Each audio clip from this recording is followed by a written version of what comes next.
Wednesdays, we usually have cabinet secretaries appearing before the Senate as well as the National Assembly. So last Wednesday, we had the cabinet secretary for education, Mr. Julius Migos, appear before the National Assembly, and the CS was responding to concerns that emanated from Akamokonji that was held in the National Assembly, and Akamokonji that was chaired by the National Assembly Speaker Moses Wetangula, and also attended by Higher Education's PS. This is Dr. PS Inyangala regarding the new university funding model. Now, to bring us to speed or to technically give us a recap in detail, here is a report prepared by Parliament Media Relations Officer Moremi Mwangi in regards to what happened in the House on Wednesday last week. Let's have a look before, again, we hand you over to the National Assembly proceedings this afternoon.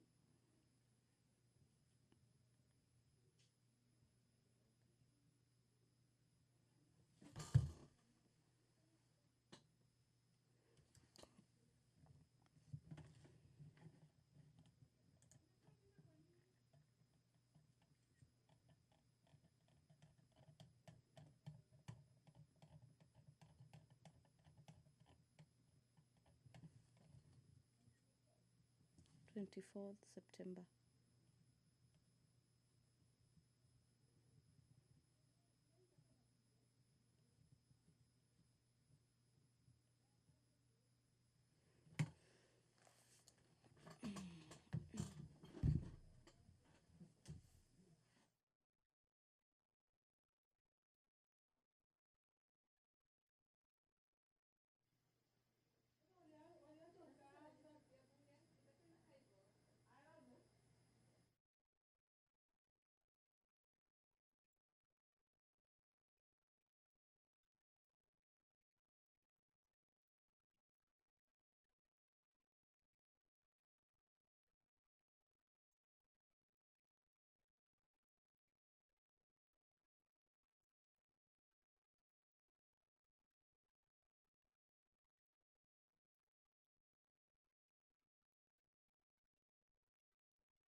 Well, our dear viewers, that has been a recap of a parliamentary plenary session between members of the National Assembly and the Ministry of Education. And to just take you through the highlights in the order of business this afternoon, and remember, before I take you through the highlights in the order of business this afternoon, allow me to inform you this, our dear viewers, is that such recaps will be coming to you every other Tuesday, so stay tuned for such and more information as well as comprehensive packages from the House.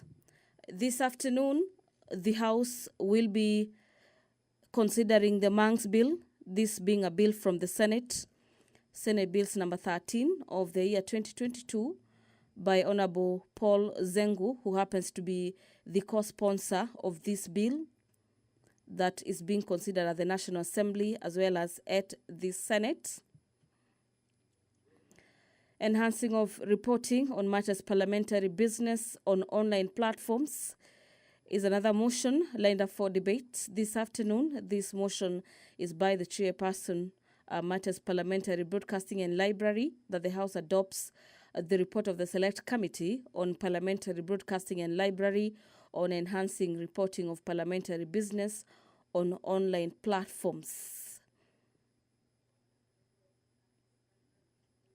The move of the motion on the report of the Consolidated Fund Services expenditures for the supplementary estimates for the financial year 2024-2025 is set to reply on this motion. This is the chairperson, Matters Public Debt and Privatization Committee. And away from that, the public petition on funds spent contrary to the provisions of Article 223 of the Constitution by the chairperson, Public Petitions Committee, is also set to be debated this afternoon, with the mover called upon to reply upon the lapse of the time allocated for debate. The Ethics and Anti-Corruption Commission Amendment Bill, National Assembly Bills number 24. It is National Assembly Bills number 11 of the year 2024, rather, by the leader of the majority party and the leader of the minority party. This is a bill at the second stage, or popularly known as the second reading. For subsection 2C, a couple of members of the National Assembly will be seeking statements this afternoon. Member for Teso North, Honorable Oku Kaunya, will be seeking statements in regards to the delayed delivery of modern training equipment to Chamasiri Technical and Vocational Training. This is a statement that will be sought and handled by the Departmental Committee on Matters Education.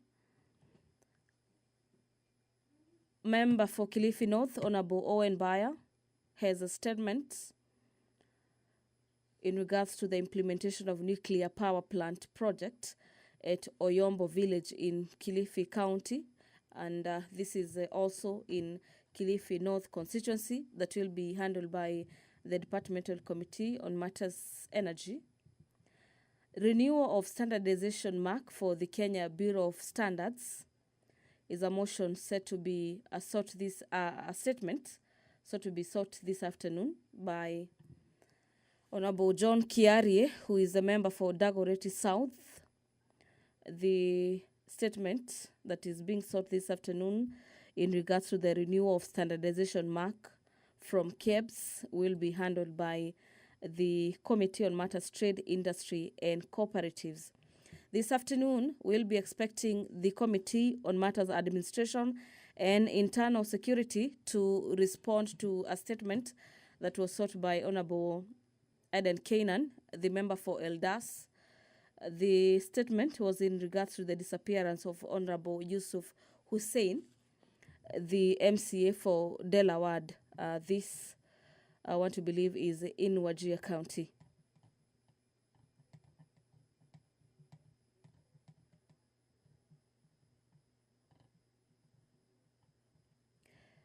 At any moment now, we'll be expecting the Speaker's procession to make its way to the chamber this afternoon for the commencement of business.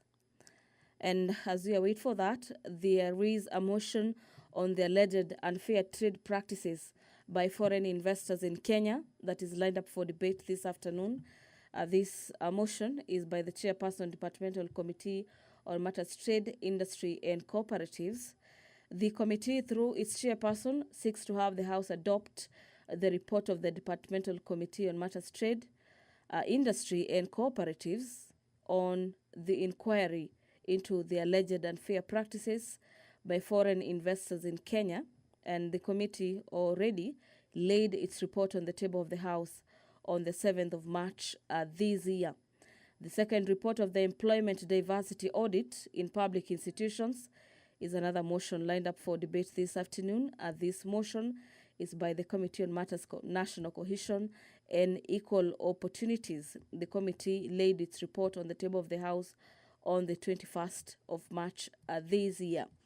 The Speaker carrying the mace, followed by the Sergeant-at-Arms carrying the mace, followed by the Speaker of the National Assembly, Honorable Moses Wetangula, are already into the chamber this afternoon, signaling that the business of the House is just about to commence. Allow me, our dear viewers, to now hand you over for this live broadcast brought to you by KBC, and this is also in partnership with the Parliamentary Business. Mheshimiwa, tuombe.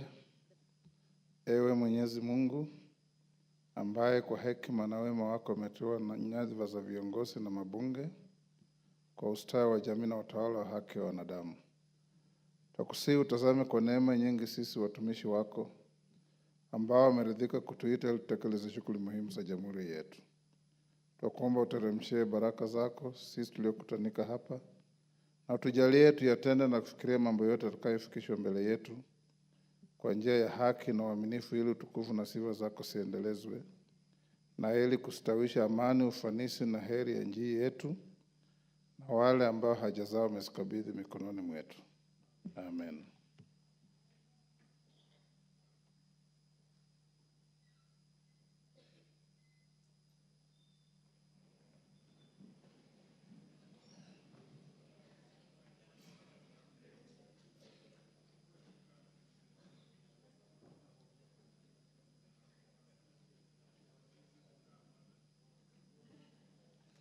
We have quorum.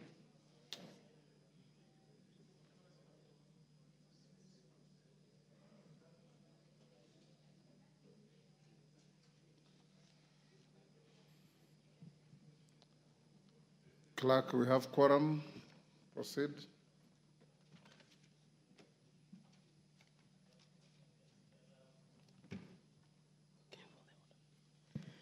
Order number 1, administration of oath. Order number 2, communication from the chair. Order number 3, messages. Order number 4, petitions. Order number 5, papers. Majority Leader.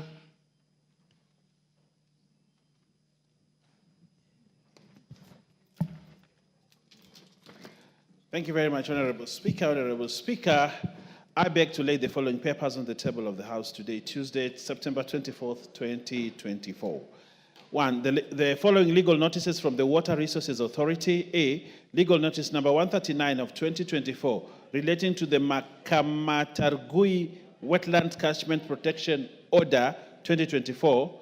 B. Legal notice number 141 of 2024 relating to the Fafi Wetland Catchment Protection Order 2024. C. Legal notice number 142 of 2024 relating to the Pui Wetland Catchment Protection Order 2024. Legal notice number 143 relating to the Mereroni Mbaruk Wetland Catchment Protection Order 2024. E. Legal notice number 144 of 2024 relating to the Siani Wetland Catchment Protection Order 2024, and legal notice number 145 of 2024 relating to the Kibirong Wetland Catchment Protection Order 2024. 2. Implementation status of the Special Funds Accounts Committee report for the financial year 2018-2020 2019, 2021, 2022 from the National Treasury and Economic Planning.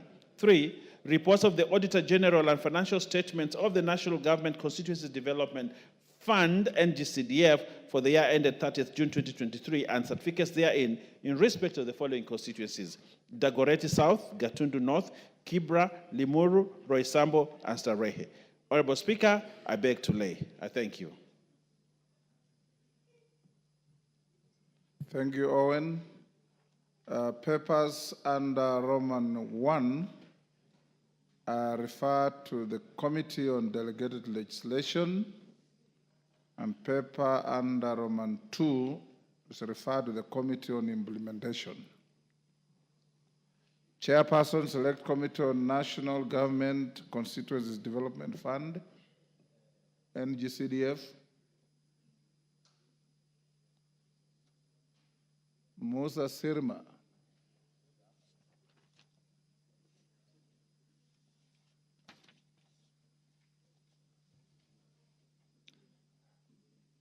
Majority Leader, where is the chairman of NGCDF?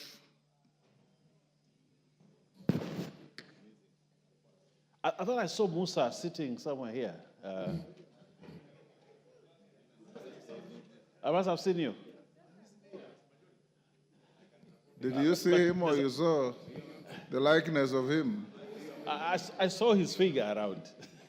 Yes, Clive?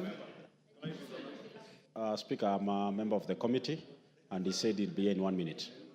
Pardon? He's coming in 1 minute. I'm a member of that committee. Okay, let's go to the next order. Honorable members, as you may be aware, the NGCDF was once again crucified for all the wrong reasons. And the case we have been having in court had a judgment on Friday, which judgment I'm sure you have all read. So after putting questions at order number 8 and 9, I've been requested by the leadership to allow you 1 hour to ventilate on the matter.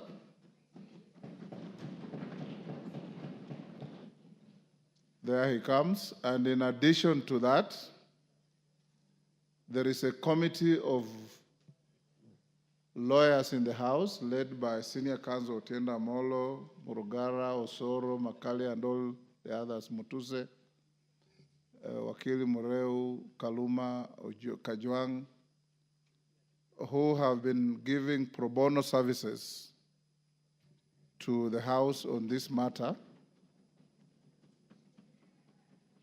I have invited them to a meeting tomorrow at 11 in the Speaker's boardroom, and I've invited your leaders, the majority and minority leaders, to join in so that they can brainstorm and see what remedial actions to take. Thereafter, sometime next week, I'll avail you a kamkunji to ventilate on the matter, and I want to tell the gracious lady members of county constituencies that ukiona cha mwenzako kinanyolewa, chako. Okay, we'll go back to Musa Sirma. Apologies, Mr. Speaker, as I was collecting the document for coming late. Mr. Speaker, I beg to lay the following paper on the table of the House today, Tuesday, 24th of September 2024. Report of the Select Committee on National Government Constituency Development Fund on its consideration of the proposed budget ceiling for the constituencies for the financial year 2024-2025. Mr. Speaker, I beg to lay. Thank you. Go ahead. Let me confirm. Yes. Mr. Speaker, let me give information to members. Today, the 24th of September, Mr. Speaker, I and the chairman of the Education Committee visited our able CS for Treasury, and he did a great job to us today. We managed to be, they released 7.8 billion shillings for the Constituency Development Fund, so the arrears is only 5.7. Mr. Speaker, we know it is late, but of course the situations are also very difficult. Mr. Speaker, this money is 3.4 billion from the Ministry of Education, which had been put on CDF, and the matching fund of 3.4 billion together comes to 7.8. And the members of the Nairobi, 1 billion shillings, which had been given, Mr. Speaker, has been released. So thank you, Mr. Speaker.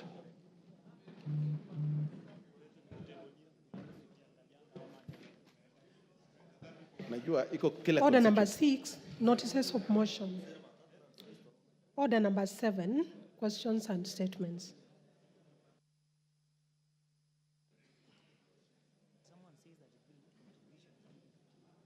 Oku Kaunya.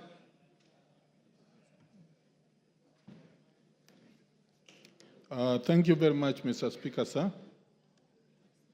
Sir Speaker, Honorable Speaker, pursuant to the provisions of Standing Order number 44-2C, I wish to request for a statement from the chairperson of the Departmental Committee on Education regarding the delayed delivery of the modern equipment for Chamasiri Technical and Vocational College. Honorable Speaker, Chamasiri Technical and Vocational College was established in September 2019 with the aim of providing quality technical and vocational education. Currently, the institution has an enrollment of 1,700 students, demonstrating its importance in the education sector.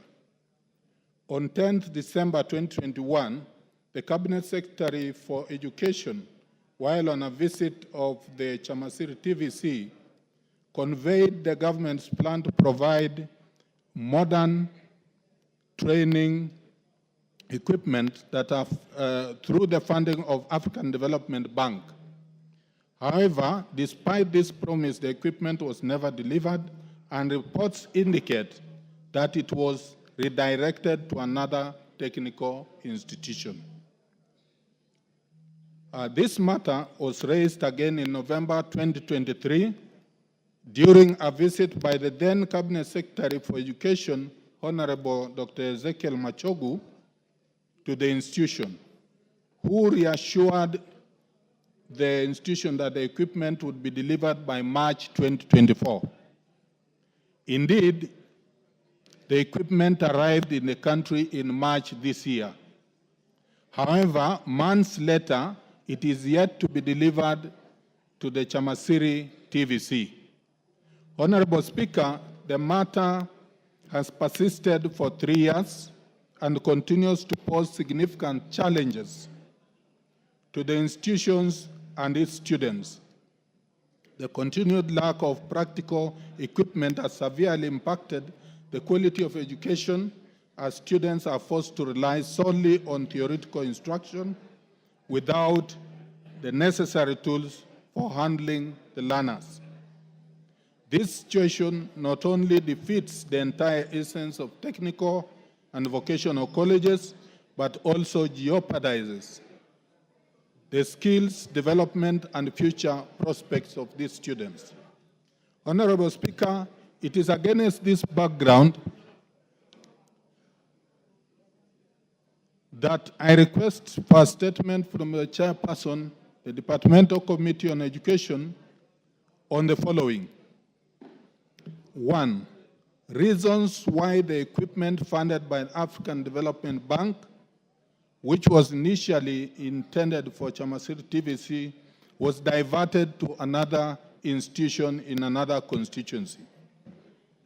Number 2, reasons for the delay in delivering the new received equipment to Chamasiri TVC despite being received several months ago. Number 3, specific timelines for delivery of this equipment to Chamasiri TVC, including measures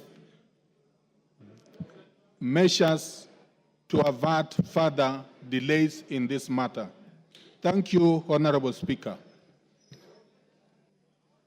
Chair, Committee of Education. Where is Melly? Yes, 2 weeks, Honorable Maluli Njendi. Yes, Mr. Speaker, we'll invite the CS to our committee, but I also want to alert the member that we usually invite also members when the CS is making a presentation, so that the member can also get information from the CS directly during the committee sitting. Thank you. Thank you. Owen Bayer.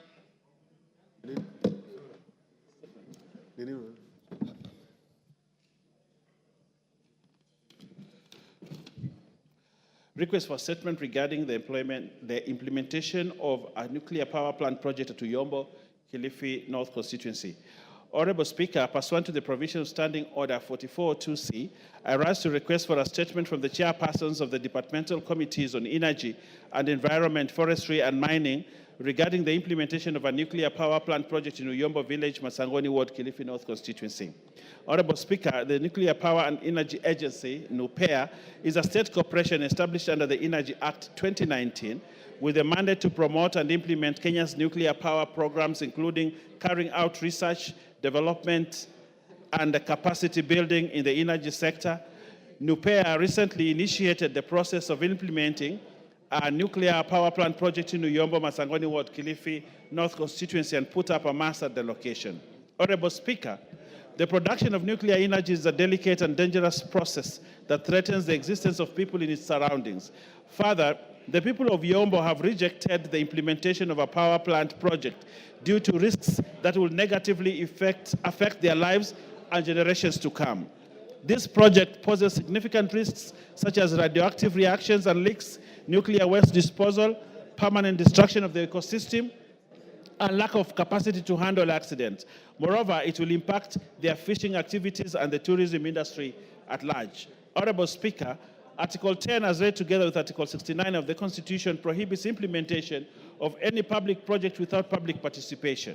While NUPEA partially complied with this provision, concerns have been raised to the way the exercise was conducted.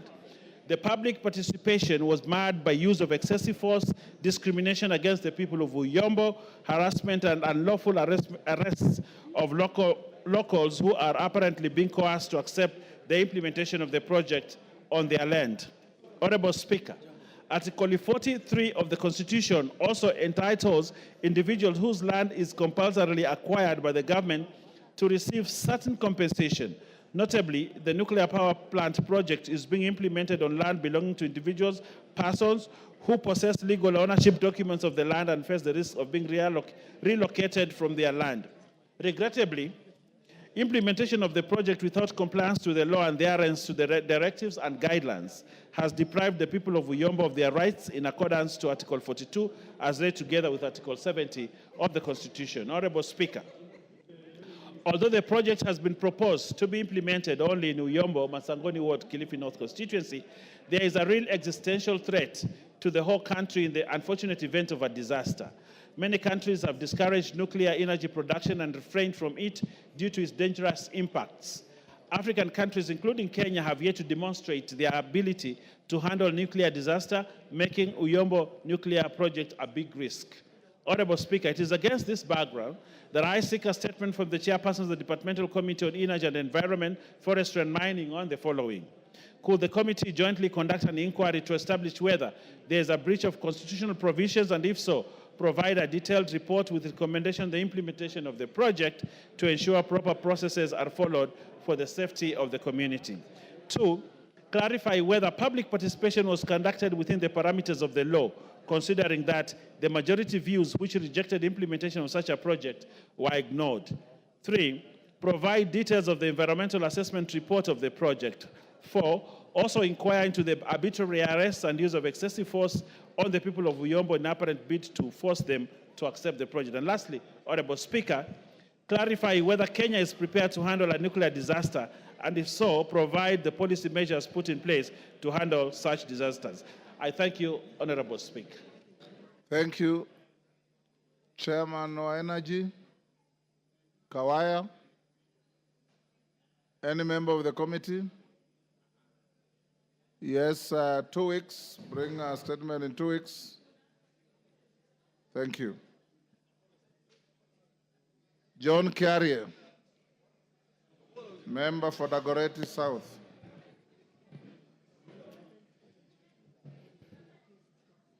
Honorable Speaker, I rise to request a statement regarding the renewal of standardization mark from the Kenya Bureau of Standards.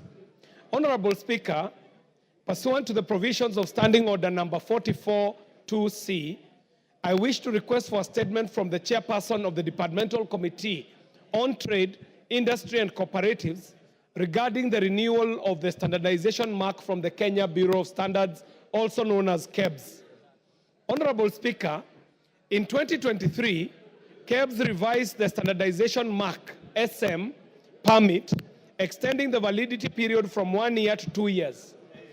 This change raised concern among businesses, particularly small and medium enterprises, SMEs, as an annual renewal period aligns better with their financial planning, operational cycles, and ensures product quality and safety in a rapidly evolving business environment. Moreover, questions have arisen about the alignment of this 2-year cycle to KEB's mandate of supporting fair competition in the country. Honorable Speaker, it is also deeply concerning that companies restarting operations after COVID-19 related shutdowns are facing back pay penalties by KEBS. These penalties impose a significant financial burden on businesses already struggling to recover from economic hardships. Such measures hinder rather than support job creation and economic recovery, which are crucial for the growth of the nation. Instructively, the regulatory environment should support businesses, especially SMEs, in their efforts to create jobs and to contribute to economic development. Honorable Speaker, it is against this background that I request for a statement from the chairperson of the Departmental Committee on Trade, Industry and Cooperatives on the following. 1, the rationale behind extending the validity period of the standardization mark and the impact of these on product quality and the fair competition, especially for SMEs. Number 2, justification for imposing back pay penalties on businesses restarting after COVID-19 related shutdowns.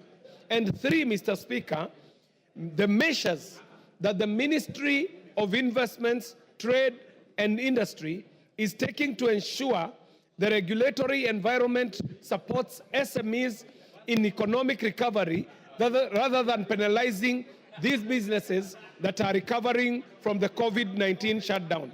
Mr. Speaker, I thank you. I signed this statement on the 13th of August, 2024. Thank you, Mr. Speaker. Thank you, KJ. Chair Trade, Gakuya. Vice Chair. Chair, you can give us 3 weeks. How many? 3 weeks. Standard time is 2 weeks. Why do you want 3? We are requesting for 3 weeks because we know we have the bill on cooperatives that we need to finish. Okay. So because of 3 that, we're weeks. requesting 3 weeks. 3 weeks. Thank you. Response to a statement by Adan Kainan, right? Yes. Tongoyo, are you ready to respond to the statement of Honorable Kainan? Yes, I'm ready. Go ahead. Thank you so much, Honorable Speaker. Honorable Speaker, the Member of Parliament for Eldas constituency, Honorable Adan Kenan, has requested for a statement regarding the disappearance of the Member of Assembly for Dela Ward, Honorable Yusuf Hussein. And in particular, he wanted specifically circumstances under which Honorable Hussein was abducted and the status of investigation into his mysterious disappearance, which was reported at Makadara police station. And of course, the step that the relevant government security agencies have taken to ensure that the missing MCA is expeditiously traced and reunited with these people. And the security measures that the government has taken to guarantee safety of all leaders in order to protect them from potential incidents of kidnapping and other form of violence. Honorable Speaker, I want to state as follows. On 13 September 2024, at around 2140, Wambua Kioko reported through a phone call via OPIN number 8613, September 2024, the abduction of his passenger.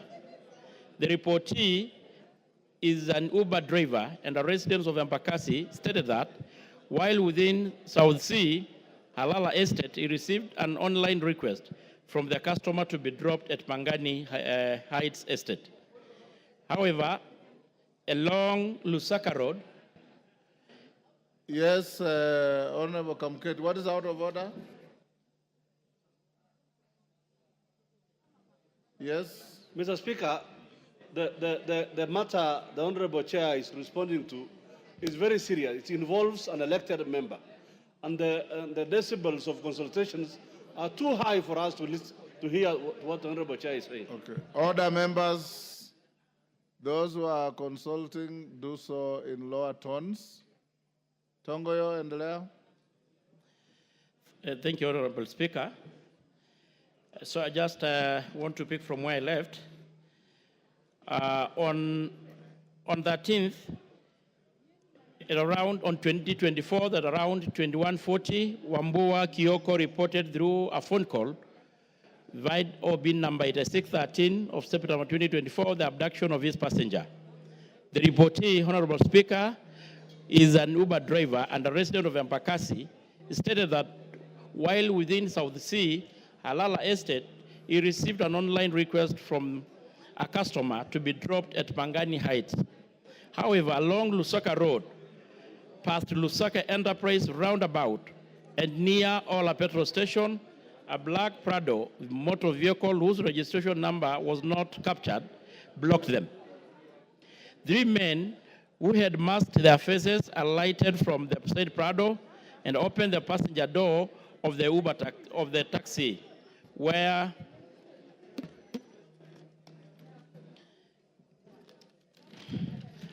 the passenger was seated. They grabbed and pulled him out of the car before dragged him to their Prado. The passenger dropped his mobile phone and make iPhone 13 inside the Uber during the commotion. The abductors further robbed the Uber driver of his telephone number, a Samsung Galaxy A025 make, valued at around 14,000 and a cash amounting to 250, before speeding off with the victim. The scene was visited, and it was established that the abductee is the Honorable Yusuf Hussein Ahmed, the MCA for Dala and Nole Ward, Elder constituency in Wajir County. Honorable Speaker, the case is still under investigation and the search is still ongoing at the time of writing this response. On the third question, Honorable Speaker, the following measures has been taken to ensure the security. The National Police Service has made as the mandate of providing security to all Kenyans in all parts of this country, and the police officers are therefore continuously sensitizing on upholding the rule of law and constitutionalism. And any leader who is intimidated or harassed is encouraged to report to the nearest police station, and investigation will be commenced without delay. Creating awareness to all members of the public to report any suspicious character within their location, and the intensifying both mobile and foot patrol, and the adoption of multi-agency approach in collection of intelligence and the heightening of security surveillance. So, Honorable Speaker, you know this matter was brought last week before you, and we also share the concern of Kenan and other members from that region that truly this is a very sensitive matter because it concerns the elected leader, and the police are still searching the MCA, and we want to ensure Kenyans and this House that the culprits will be brought to the books, and we are going to do anything within humanly possible to able to bring this person, the missing MCA. Thank you, Honorable Speaker. Yes, Kainan. Thank you, Mr. Speaker. Mr. Speaker, you have had on 13th September this month, an elected leader from my constituency, from one of the wards, was abducted. That is 14 days ago. Mr. Speaker, one of the platforms this regime used when they were campaigning was that there will be no abductions, there will be no illegal confinement, and there will be no extrajudicial killings. Mr. Speaker, the statement issued by the chairman, and I must admit that it's just a conveyor belt, lacks substance completely, and it does not allude to the circumstances of the missing leader. Mr. Speaker, here is a situation. You know, everywhere in Nairobi right now there are CCTVs. Everywhere in Nairobi there are CCTVs, Mr. Speaker. Is an elected leader. The road, the Enterprise Road, just next to where this particular leader was abducted, has so many CCTVs, Mr. Speaker. And therefore, by now, those who are in charge of this particular sector know the identities of the tormentors of this particular MCA. They know the details of the cars. They know everything, Mr. Speaker. Mr. Speaker, while it is the right of every Kenyan to enjoy the right to be heard, the right to be tried fairly, this era of illegal confinement, Mr. Speaker, and abduction is something that has never been anticipated in the current constitution, Mr. Speaker. And therefore, this answer, as it is right now, has not said anything, has not shed any light. He only said we are investigating. 14 days, Mr. Speaker, since an elected leader has, of course, every Kenyan has a right to security. But here is an elected leader, Mr. Speaker. He is still missing. Mr. Speaker, I want to also table, Mr. Speaker, just for the information, on 6th August, this particular leader was summoned by the County Security and Intelligence Committee of Wajir, Mr. Speaker, and this is what the letter says.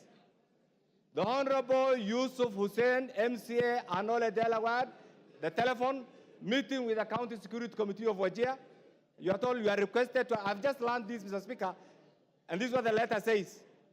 You are requested to attend a meeting on Thursday, 8th August 2024 at the County Commissioner's Office, Wajir, at 10 a.m.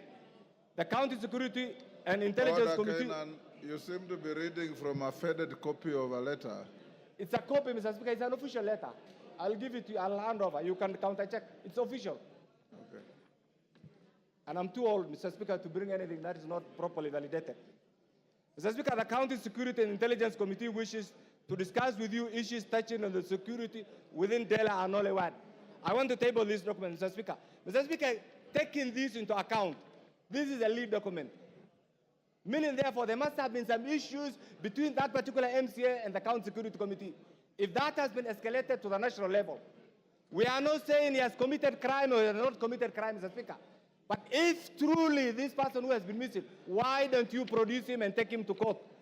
And therefore, Mr. Speaker, this answer, and I empathize with my good friend Gabriel, you have not said anything. They have not given you anything. In fact, they are setting you up. This answer has not said anything at all, on the way about of that particular leader.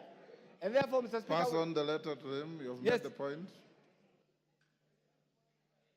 Bashir?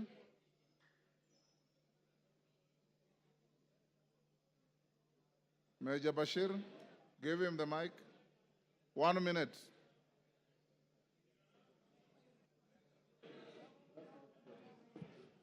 Thank you, Honorable Speaker. Thank you, Honorable Speaker. I listened to the response by the ministry concerned through the chair, and I can attest to the fact that that response is very, very shallow. Honorable Speaker, the individual abducted is an elected MCA, and it's not a coincidence that on the 8th of September, he was summoned by the County Security Committee, and on 13th, he disappeared. And I think the era of abductions is something that is still with us, unfortunately. So we call upon the government, especially the security agencies, to immediately and urgently find where the MCA is. The family is agonizing. They don't know what to say. And the worst part is that the National Police Service has not even come to address this matter and even talking to the families concerned to tell them what they're doing about it. We want them to do what they are supposed to do, to protect lives and properties of Kenyans. And we ask them to tell us where this elected MCA is at this point in time. It's now 2 weeks since his abduction. And there are CCTV cameras in the whole of this country, especially in Nairobi. How come they are unable to know who abducted the MCA? The Uber that he has used has recorded a statement. They can see it. He knows. However, the CCTV cameras cannot be traced. It's unfortunate also. So we ask that that statement is not. Thank you, Mr. Speaker. I have listened to the response of the chairman of the committee I belong to. It's not sufficient, Mr. Speaker. It's 14 days since the honorable member was abducted. It's very unfortunate, sad to the people who elected him, to the people, to the county he comes from, Mr. Speaker. We are unable to stay our homes. We are unable to do our day-to-day activities because of this honorable member who is missing. All indications are there, Mr. Speaker, to show that this indeed honorable member is taken by the people we suspect. We demand the security agencies, Mr. Speaker, to bring back our honorable member, to bring back the honorable member for Anole Dela Ward, Mr. Speaker. Mr. Speaker, we don't know how we are going to go back to our constituency and county if this honorable member is not brought back to his people. It's on that note that I'm asking my chair, the committee that I belong to, Mr. Chair, it's a matter of urgency that we bring back our son, our leader. If today a honorable member is missing, then it doesn't make any sense. Anyone can miss any time, any day, Mr. Speaker. Thank you. Yes, Tongoyo. Honorable Speaker, first of all, I think I did actually indicate that I really feel the frustration from the members from the said county. Had you seen the letter whose copy came I haven't, and I think as it should be treated, not to be as it is for now, Honorable Speaker, the stability of the letter is in question. Maybe we need your guidance. But having said this, Mr. Speaker, we all know such situations, investigation could be complex. And the members already alluding or making a suggestion that it is the officer, the MCA was abducted by the security agency, which cannot be substantiated either. So I would rather we leave it open. The investigation is ongoing, but we should not conclude that he was abducted by the security agency. That is an assumption, Mr. Speaker. What you do, Honorable Tongoyo, that letter, that no soliciting, that letter has a telephone number, and on the face of it, the signatory is a DC, or you call them what?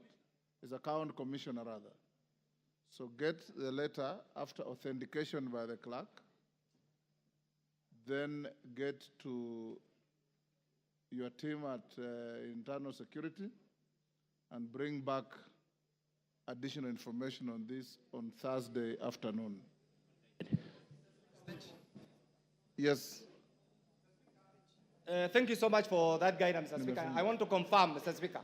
Yes. I want to confirm beyond reasonable doubt that that letter comes from the County Security Committee, and therefore here it is. Mr. Speaker, I also want to table an affirmation by one great Kenyan taxi driver called Wambua Kioko. It's also an affirmation, and the oath, I also want to table it because the content is also very clear, so that as the chairman responds to this, he also Okay, takes Nan, the taxi driver's testimony is not disputed.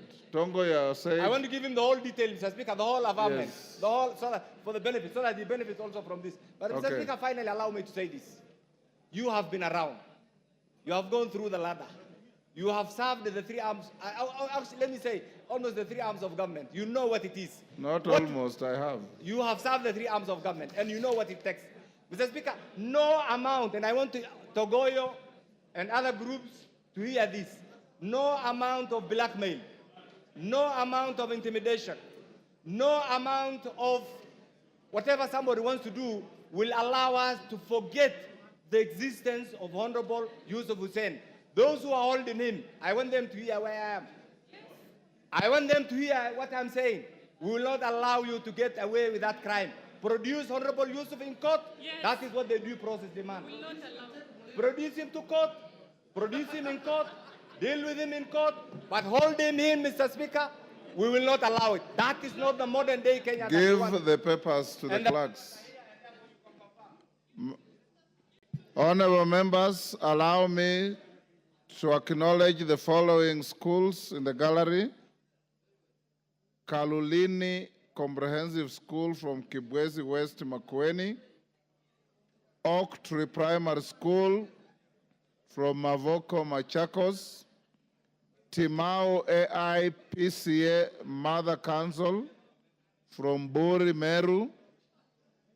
Kamwiru Boys Secondary School, Kirinyaga Central, Kirinyaga. Honorable Kaimenyi, Women Leader Meru, has asked me to acknowledge the Mother Council from Timau.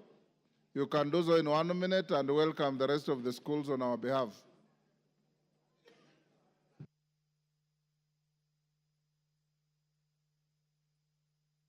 Mike? Thank you, Mr. Speaker, sir.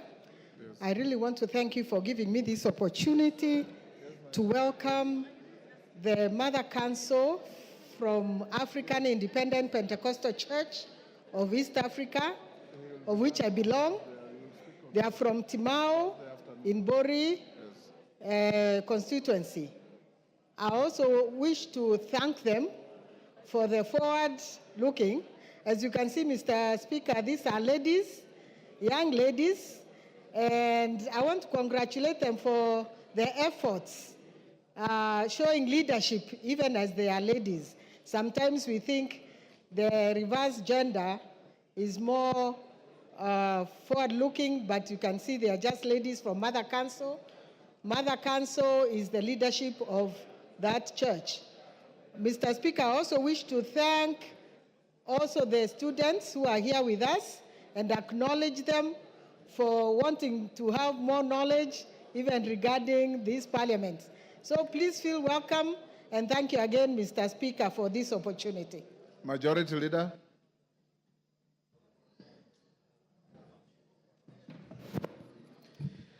Thank you, Honorable Speaker. Honorable Speaker, on Thursday, 19 September 2024, on my behalf, the Chair of the Health Committee, Honorable Pukose, issued a statement, the usual Thursday statement on behalf of the House Business Committee, which met on Tuesday, 17 September 2024, to prioritize business for consideration during the week. Honorable Speaker, it was indicated to the House that the Cabinet Secretary for the Ministry of Environment, Climate Change and Forestry would appear before the House to answer questions tomorrow, Wednesday, 25th September 2024. However, I am in receipt of a letter from the Cabinet Secretary stating that he is out of the country on official duties. He is accompanying His Excellency the President to the Republic of Kenya to the 79th session of the United Nations General Assembly, UNGA 79 in New York. Honorable Speaker, following further consultations, we have scheduled the Cabinet Secretary for the Ministry of Youth Affairs, creative economy, and sports to respond to questions that touch on the following thematic areas. A, state of preparedness of key sporting facilities to host international events. 2, 1, appraise on the state of preparedness of the country in terms of infrastructure facilities and other logistics to successfully host international sporting events, more specifically the planned hosting of the African Nations Championship, CHAN, and the Africa Cup of Nations, AFCON. 2, state the current condition of key sports facilities in the country, including their maintenance, modernization, and suitability for hosting international events. And 3, provide specific measures on strategies put in place by the ministry to accelerate the completion of the stalled or incomplete stadiums across the country. B is facilitation of national sports teams, to state the measures in place to ensure timely preparation, coordination, management, and facilitation of sports teams to represent the country in various sporting disciplines. And C, Honorable Speaker, is a mandate of Kenya, the Kenya Academy of Sports, to 1, appraise on the challenges facing the Kenya Academy of Sports in the development of grassroots talent in the country and the measures to address the challenges. And 2, outline the number of sports academies that have been set up nationwide, including details of their effectiveness at the grassroots level and whether there are strategies in place to ensure their continuity. Thank you, Honorable Speaker. Thank you, Majority Leader. Next order. Order number 8, the Mark Beans Bill, Senate Bill number 13 of 2022, second reading. Question to be put. Order, members on their feet, take your seats. Members on their feet, Busia Women Rep, take your seat.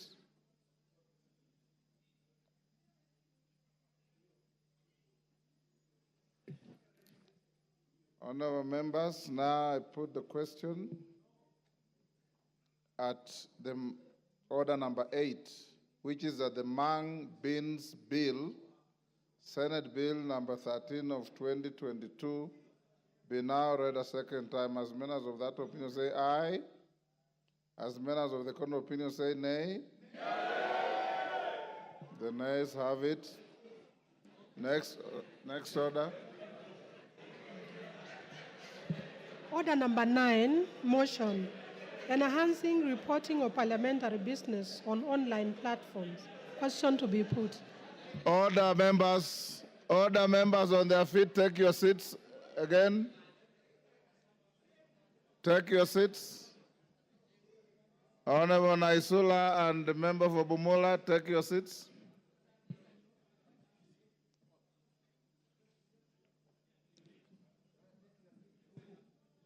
Honorable Ruku, take your seat.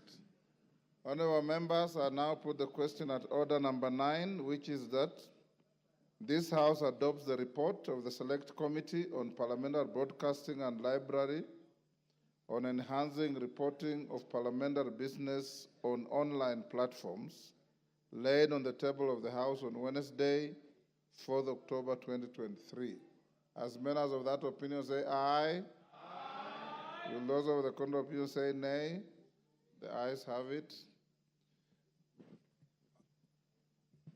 Honorable members, I had promised you that I'll allow you 1 hour to ventilate on the issue of NGCDF, and I'll invite your leaders, starting with the Majority Leader on NGCDF judgment, and then followed by the Minority Leader.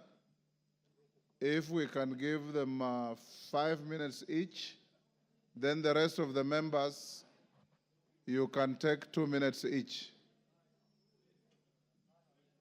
Is that okay? If we say 5 and you have 1 hour, very few will speak. So let's do 3. Kimani Chungwa, you can go with 5 minutes.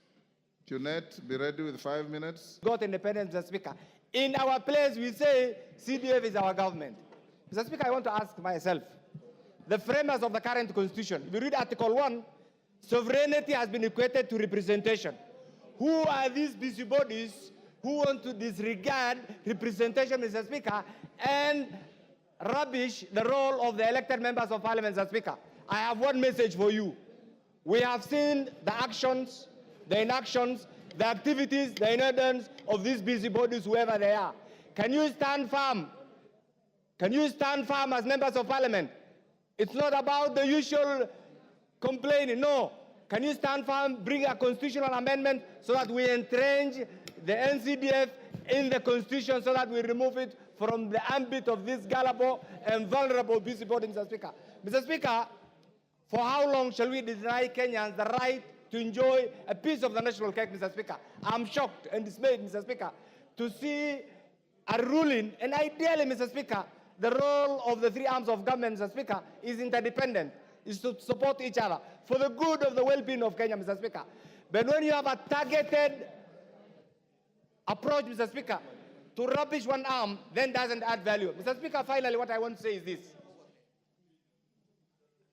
When the members of parliament are elected here, or the framers of the current constitution, Mr. Speaker, some of the functions have been devolved. After this, you will hear provisional administration is illegal because NCDF only covers education and national security. Are those two functions, Mr. Speaker, county functions? They are not county functions. These are national functions. So, colleagues, if you want to remain relevant, I know it's not the ambit of the members of parliament because we have delinked NCDF from the member of parliament. It's completely an independent entity. That still is being pushed to the member of parliament. I beg you, if you want to remain relevant, if you want your constituents to develop, stand firm, wake up tomorrow, put your heads together, put this entity, entrench it in the constitution so that there is no room for any busybodies. Thank you, Mr. Speaker. Kadambi.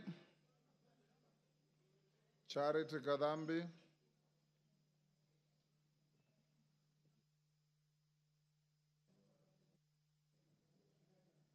No, see. Thank you very much, Mr. Speaker, sir. Allow me to contribute like my colleagues. In this country, Mr. Speaker, sir, I would wonder which Kenyan has not seen the changes which CDF has really brought in this country. Therefore, Mr. Speaker, sir, my issue is to remind people that what CDF is doing in this country, I doubt if there is another fund which is doing what CDF is doing. Therefore, Mr. Speaker, with the changes, with the poor children we are taking to schools, with the schools we are changing, with the security offices we are constructing, with the administration offices we are doing, Mr. Speaker, sir, I am so much worried that there is people up to now, they have not seen what is happening. And Mr. Speaker, sir, I am contributing because myself being the second-term member of parliament in Joro constituency. What I have done in my constituency, Your Excellency, Mr. Speaker, sir, for the first term is what has brought me the second term. Therefore, Mr. Speaker, I'm standing here to remind our colleagues, let us unite this journey. This is war against development. Mr. Speaker, sir, it is now the high time we united as members of parliament. We change even if it means changing the constitution so that we can make sure that the CDF is well anchored in the constitution. Mr. Speaker, sir, we have gotten a lot of challenge every time. Whichever time we are doing our works as members of parliament from single constituencies, actually we are not at peace because every time we are distracted by so many cases in the courts. And Mr. Speaker, sir, as I'm standing here today, Kenyans are asking, are they safe? Are their children going to go to schools? Are they expecting more constructions of schools when they have seen the challenge which has taken recently in the courts? Mr. Speaker, sir, let me confirm that Kenyans are worried that today there is a threat for the CDF. Therefore, for colleagues, please let us the 290 constituencies. Let us protect the development. Let us fight for our children. Let us fight for the development for this constituency through CDF. Mr. Speaker, sir, thank you very much. It is for us to unite and say no to whoever is against our development matters. Thank you. Yes, Chairman CDF. I would have thought you should have been the last to speak on this. Oh, yes. You are the committee chair. Listen to others. You'll speak last. Naisula. Chairman, hold your horses. I've been seeing you menacing me with gestures. Thank you, Mr. Speaker. I want to rise to also contribute on the judgment on NGCDF, Mr. Speaker, and to say that we cannot overemphasize the importance of NGCDF in our constituencies, Mr. Speaker. There is this notion among many people that NGCDF is pocket change for members of parliament. I want to say without fear or favor that if there is one fund that there is accountability for, it is NGCDF. NGCDF goes to the constituency with an AIE, with what it is supposed to do, and the money follows that AIE. And so even when auditors come to the ground, Mr. Speaker, they have to go and see whether that classroom has been built. They have to go and see whether that police station has been built. They have to see whether that child has gotten bursary, and that is the truth on the ground, Mr. Speaker. And if there is anybody who thinks that there is a member of parliament who is misusing these monies, Mr. Speaker, we have investigative bodies, Mr. Speaker, which we should go and follow up on those monies and that member of parliament, Mr. Speaker. But we cannot be blanketly condemned to be corrupt, that NGCDF is our money, Mr. Speaker, when that is not the point, Mr. Speaker. We can also not be a house of lamentation. We are the ones who make the laws in this house, Mr. Speaker. We will not wait for NADCO report to entrench NGCDF in the Constitution. We should extract NGCDF from NADCO reports so that we bring it to this house as a standalone issue to be entrenched in the Constitution, Mr. Speaker. Because we might wait for NADCO reports until God knows the 2 years are over, the 13th Parliament should be remembered as the house that entrenched NGCDF in the Constitution, Mr. Speaker, so that this cannot be a ping-pong game depending on who is on the bench, Mr. Speaker.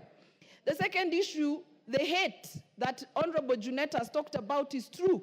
People just generally hate members of parliament. And so I wouldn't even be surprised after it has been entrenched in the Constitution, the judiciary saying it is unconstitutionally inside the Constitution, Mr. Speaker, because of just the hate people have towards members of parliament, Mr. Speaker.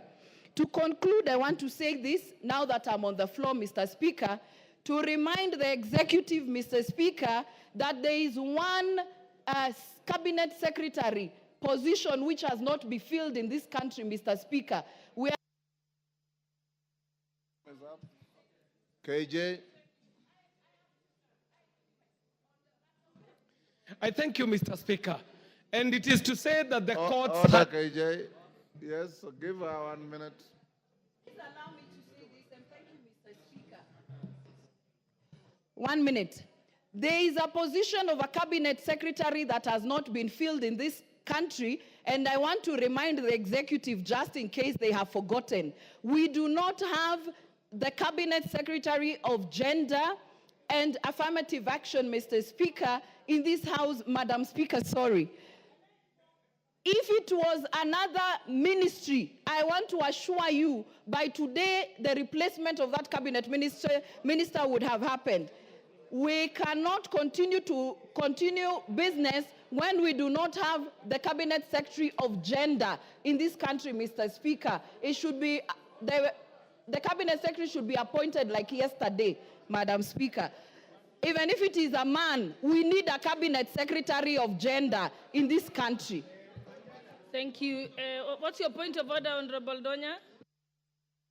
Madam Speaker, I'm just worried Honorable Junet is insisting that it is a man. We have not refused if it is a man, a boy, girl. What we want is to have a minister for gender in office. We keep on talking about gender mainstreaming, helping our young girls and women. How can we, Madam Speaker, yes, we know it is CDF, but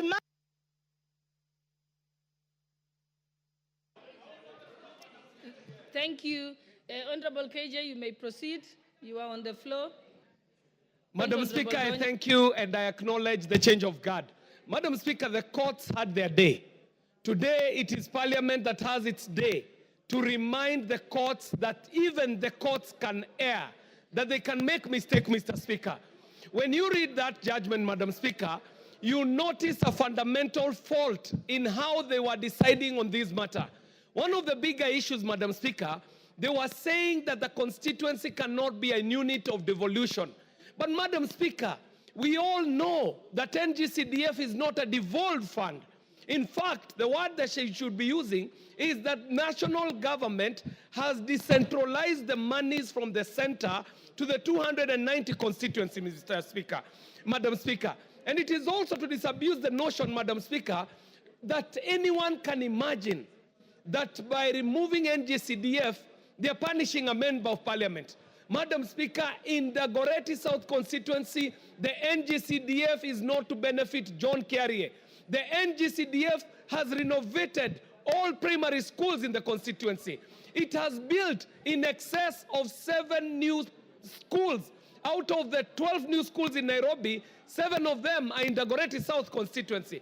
Madam Speaker, it has improved the working status of the officers in Gao, made sure that our people are served in dignified places. So, Madam Speaker, I would want to agree with all the members who are saying that Article 95 and 96 allows this House to make laws, Madam Speaker, and no other entity can make laws. And if that be the case, then we, as the 13th Parliament, must agree that we are the people who are going to entrench this NGCDF in the Constitution so that it can continue bettering the life of members. Finally, Madam Speaker, we all agree that even if we have devolved units called counties, the devolved units called counties has served more as devolution for corruption rather than devolving services to the people. Madam Speaker, Nairobi City County receives in excess of 30 billion Kenya shillings from division of revenue and monies that they raise as own revenue. That means that in the Goreti South constituency every year, I should be feeling the impact of around 2 billion Kenya shillings coming from Nairobi City County coffers, Madam Speaker. But if you go to the constituency called the Goreti South constituency, what you shall find are the projects that have been put up by this most visible, best managed, and most effective fund called the NGCDF. So, Madam Speaker, let's do what is necessary. Let us entrench NGCDF in the Constitution to make. Honorable members, allow me to recognize the presence of Kiwanzani Academy from Kitui West constituency, Kitui County, who are seated in the public gallery. On behalf of the members of the National Assembly, we welcome you to Bunge. Thank you. The Honorable Amolo Otiende.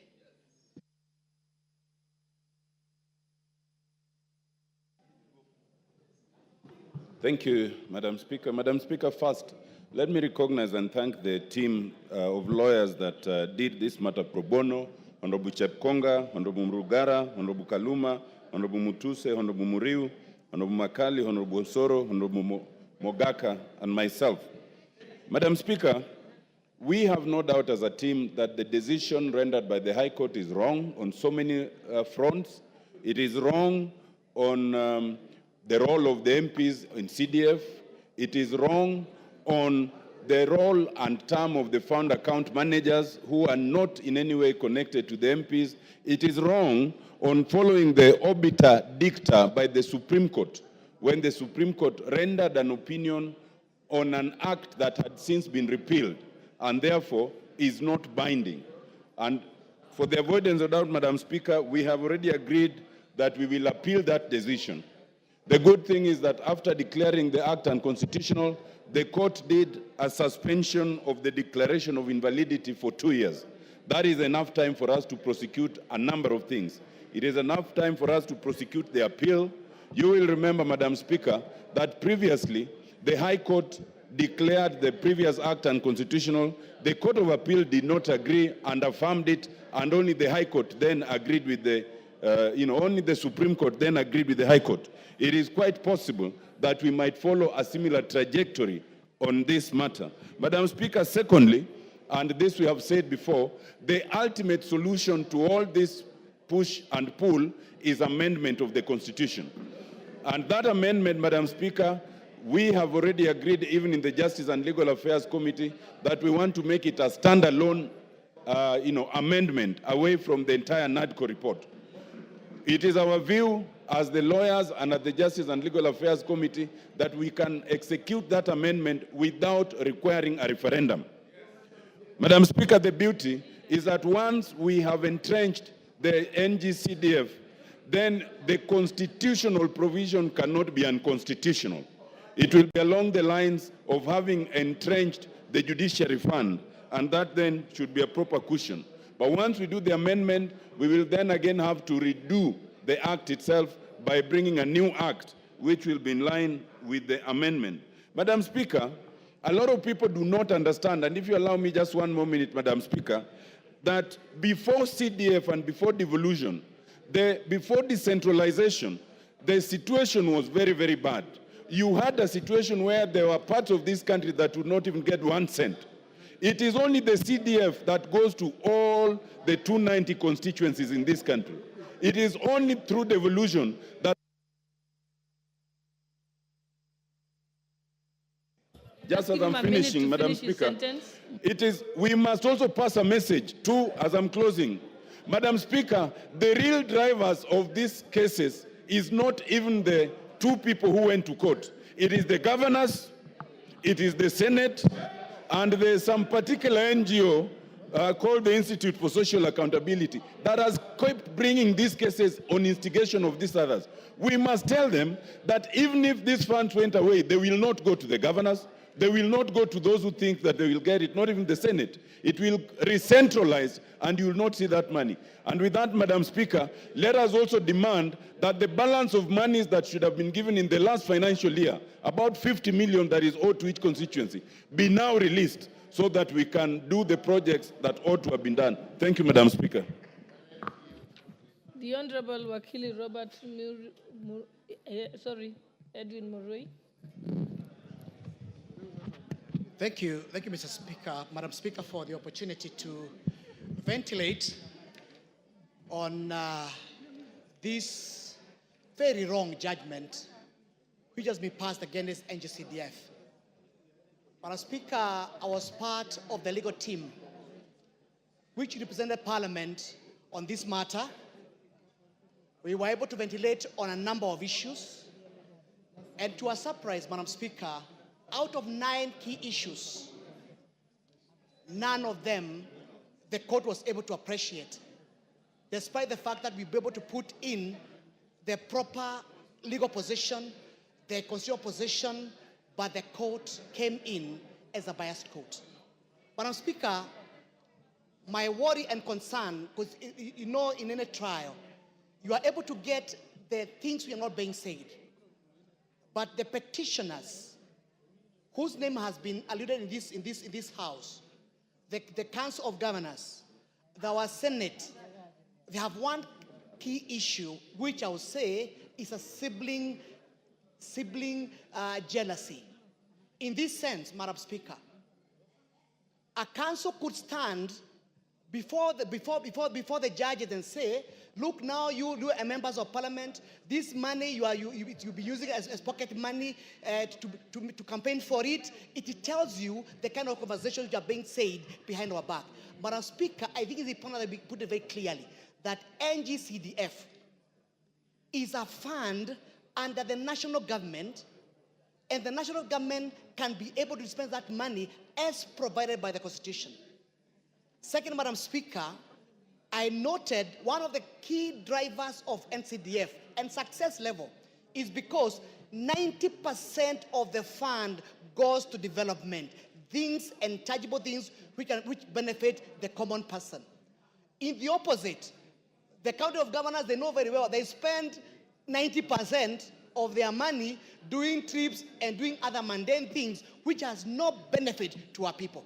Madam Speaker, I'm trying to urge the members of parliament, let us not lament like people who have no hope. This parliament has power to ensure that we're able to cure this issue or these myriad issues of litigation against NGCDF once and for all. Though, Madam Speaker, we are going to the Court of Appeal. We have a strong case. We know we can be able to win it. But the ultimate goal is to ensure we have entrenched the fund in the Constitution in such a way that in the future, nobody can come back and claim that the fund is unconstitutional.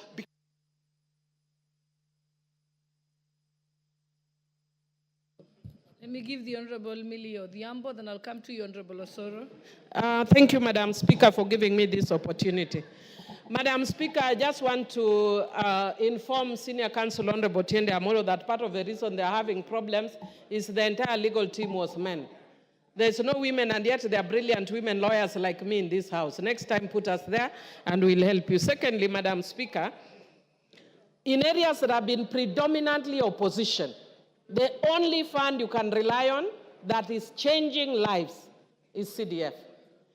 Third, Madam Speaker, in my own constituency, I have seen us move from mud-walled, grass-thatched schools to permanent schools.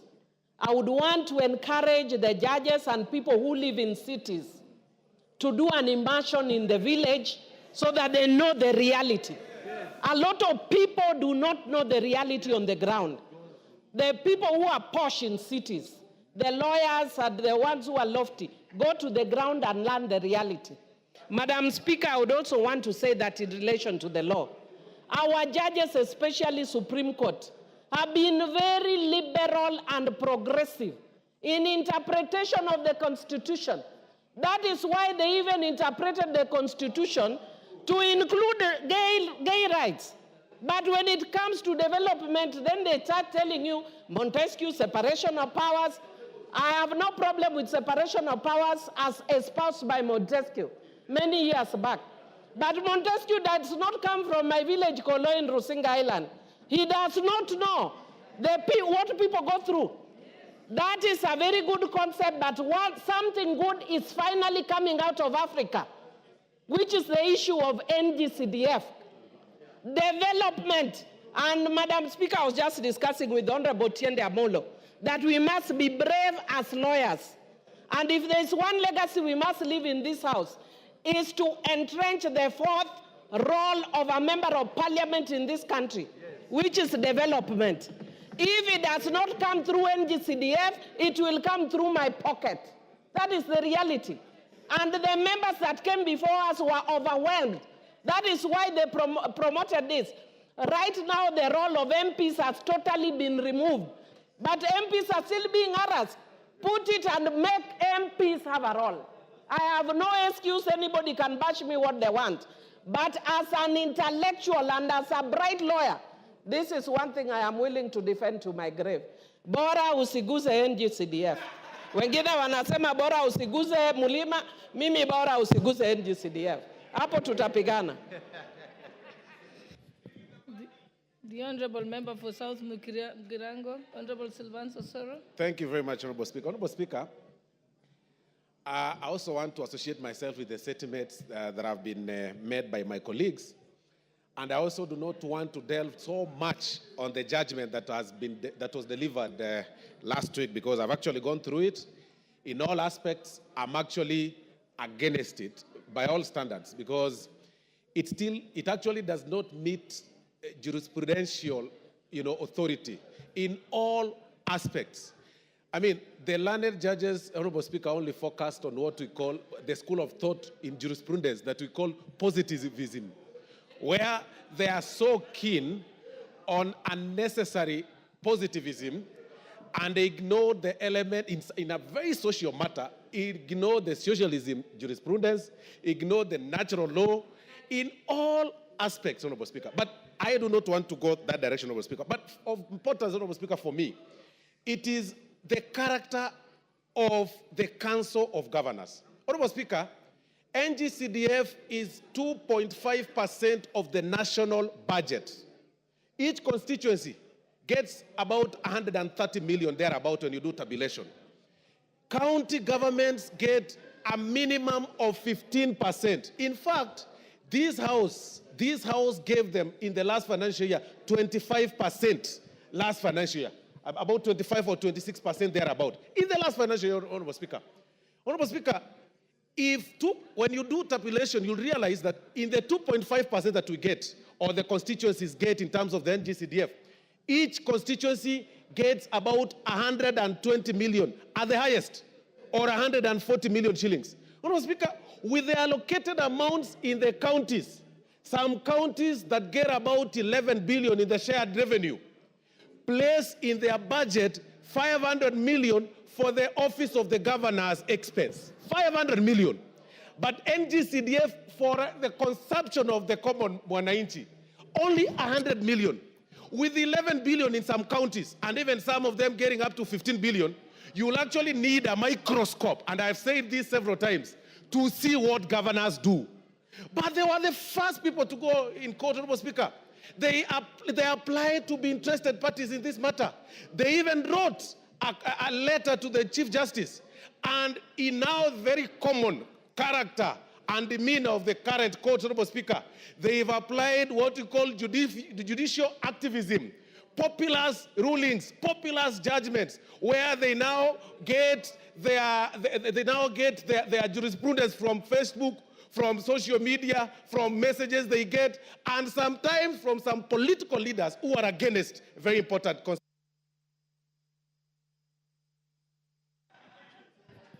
The Honorable Makali Mulu. Yeah, thank you very much, Honorable Speaker. Honorable Speaker, I also want to add my voice to this important debate. And without really repeating what my colleagues have said, I want just to raise three issues. The first one, Honorable Speaker, as a person who has a lot of experience in development matters, Honorable Speaker, the NGCDF as a development model has been confirmed to be one of the best in this world. And that's the reason, Honorable Speaker, why a number of assemblies, national assemblies in different countries, have actually come here to benchmark on this model. And I'm surprised when I see our judges being so ignorant about this important model. The second point, Honorable Speaker, is that when you look at the way this model operates, it's only about 5% which goes to administrative expenses. There is no other development model in this world which uses only 5% in terms of, Honorable Speaker, administrative expenses. And I think that's why my colleagues are saying, Honorable Speaker, that the governors and the senators are getting concerned about an issue. Because if you go to the county governments, the recurrent expenditure, Honorable Speaker, goes all the way up to 70%.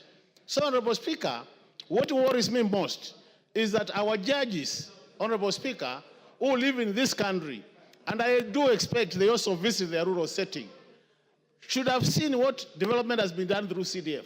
And more so, Honorable Speaker, the issue of bursaries to the needy students. They can remove the members of parliament from the program, but if the program is good, Honorable Speaker, I would recommend that we retain the program and get a way of keeping the members of parliament out of it.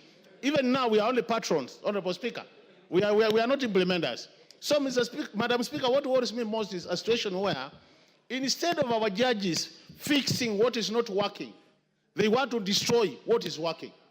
That is unfortunate, and we cannot allow that. So I want to urge our honorable members, Honorable Speaker, that we make sure this important fund is entrenched in the Constitution, and this House has the power to do that. Ladies and gentlemen, honorable members, the boys in our court, can we do that as soon as possible so that we bury this matter forever? Thank you, Honorable Speaker. The Honorable Member for Migori, Honorable Fatuma Mohammed.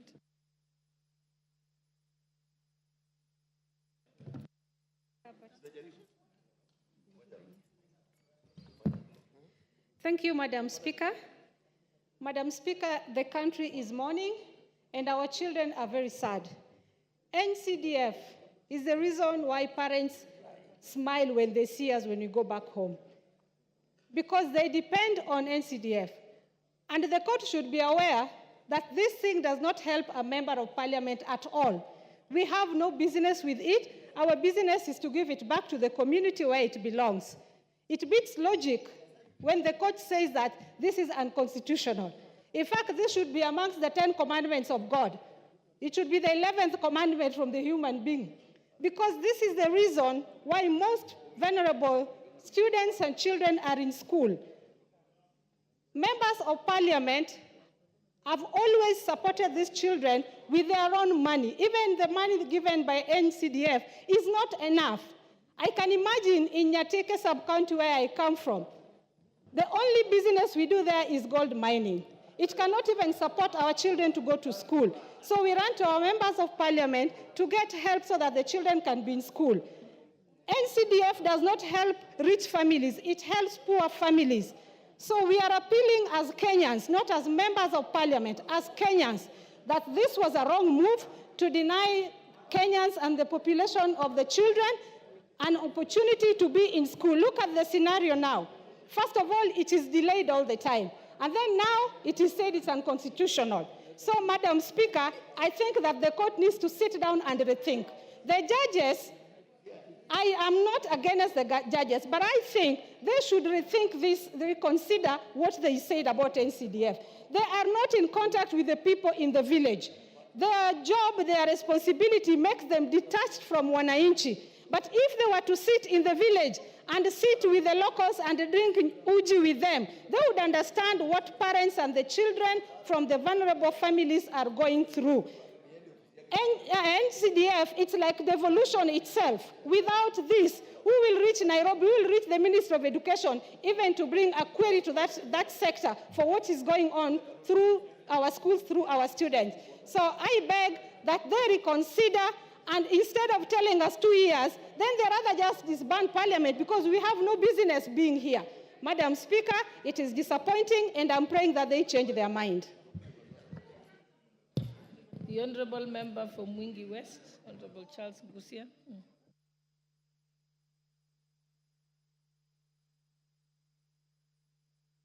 Pressing the bell, the intervention. Thank you, Mr. Speaker. Madam Speaker, I just want to join my colleagues in what they have said. CDF doesn't belong to members of parliament. CDF belongs to Kenyans.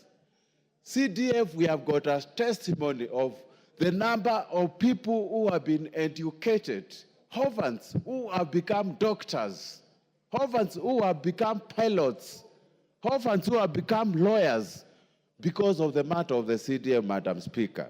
Madam Speaker, I just followed the ruling in the court, and it seems majority of the 3 judges, actually, they don't have even children in this country.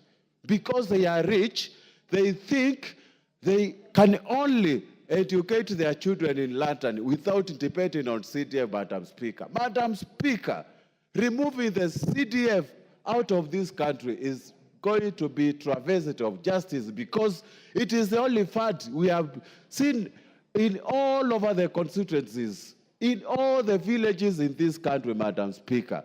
Madam Speaker, it is high time we educate the judiciary that money, the CDF money, is not for members of parliament.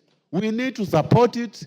I ask the fellow colleagues, let us move very fast. We'll entrench this fund in the Constitution. Let us move very fast, even change the act, even anything that is contagious for these funds, Madam Speaker.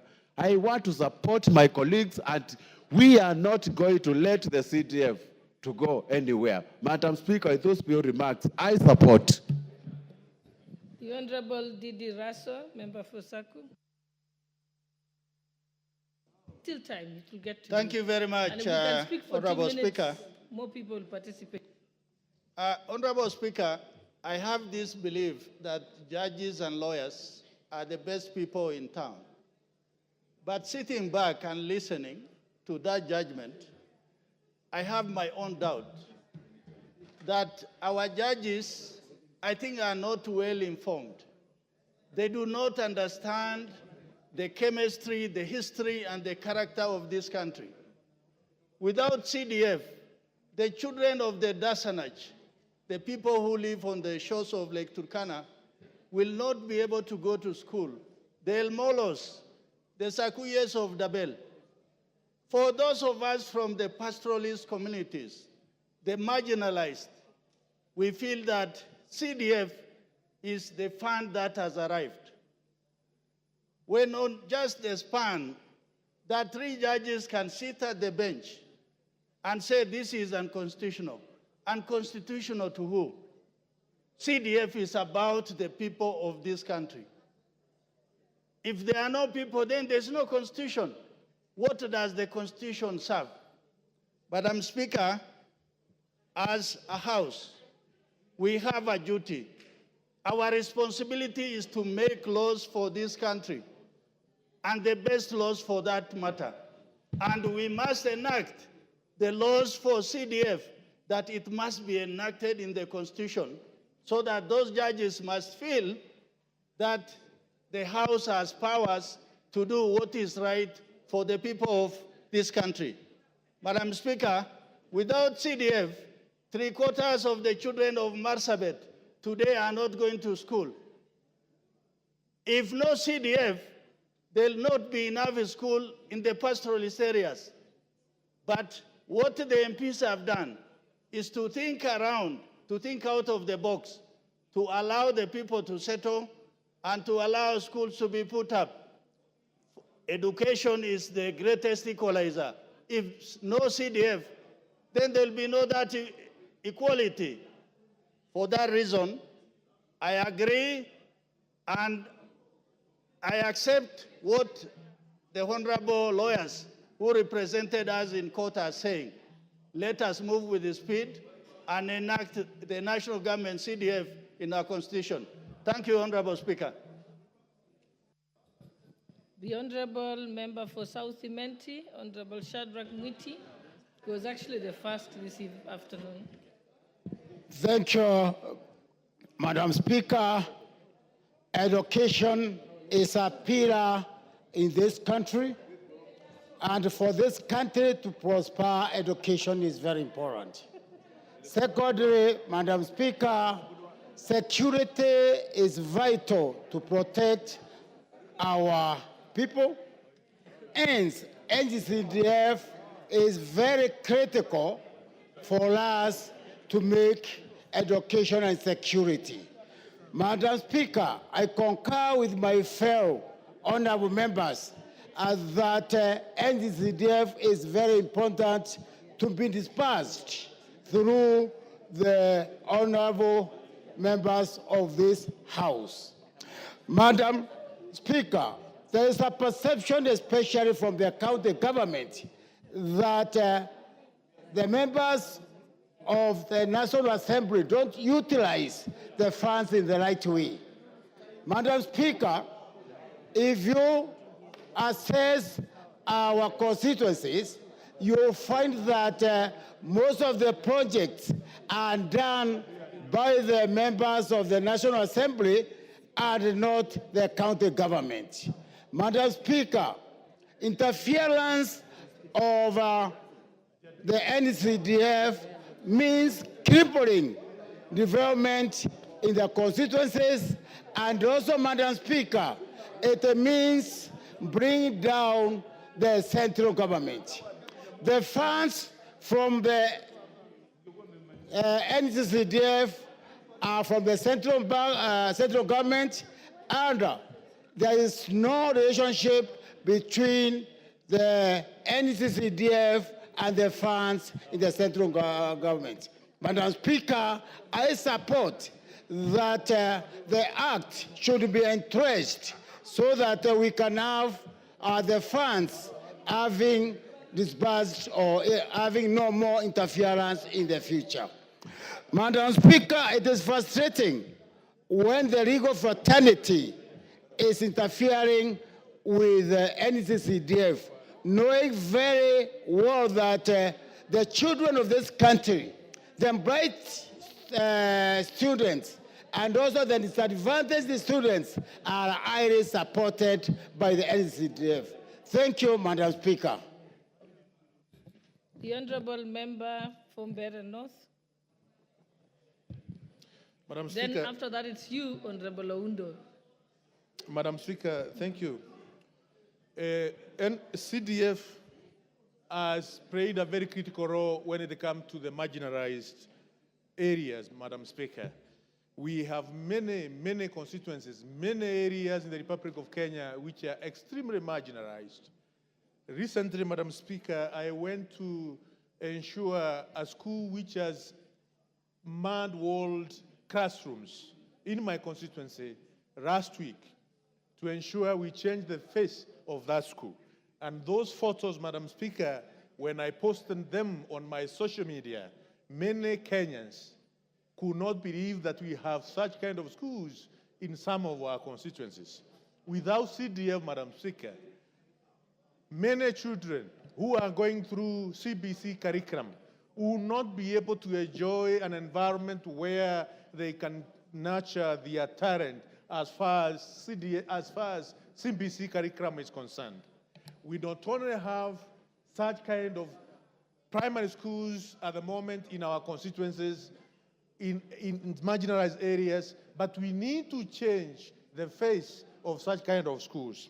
If we don't have CDF, Madam Speaker, most of our communities, most of the children of the very poor in marginalized areas will remain disadvantaged, will remain in big problems, and they will not be able to achieve what they are supposed to achieve, because these are, in most of these marginalized areas, you'll find we have very bright kids who can go even to Alphand through scholarship if they go through the training process, the schooling process in the most appropriate way.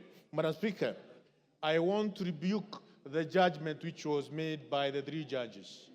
It's high time this House come up with the amendment of the Constitution so that we can entrench CDF in the Constitution, so that children of the very poor can also be able to enjoy the education which other kings of the rich are enjoying. It can't be. It's only in academies where we have proper running atmosphere.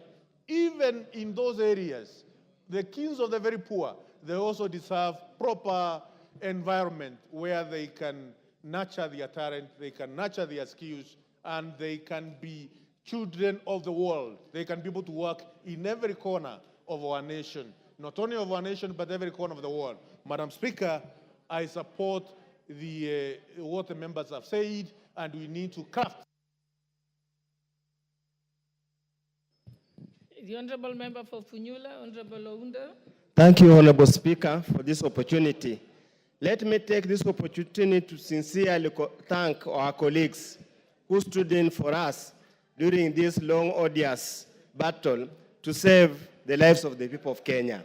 Honorable Speaker, I attended the judgment that Friday, and we left with the heavy legs, heavy heart, and I can see my friend Droppings was here with him, and I sincerely felt that it was extremely unfair on the tone and the wording and the way the 3 judges dispensed of the matter.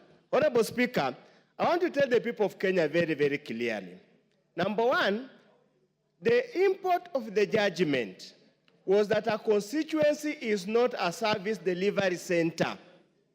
So it means essentially any person who votes in a constituency is simply a voting machine whose voice cannot be listened in the eyes of the judicial officers.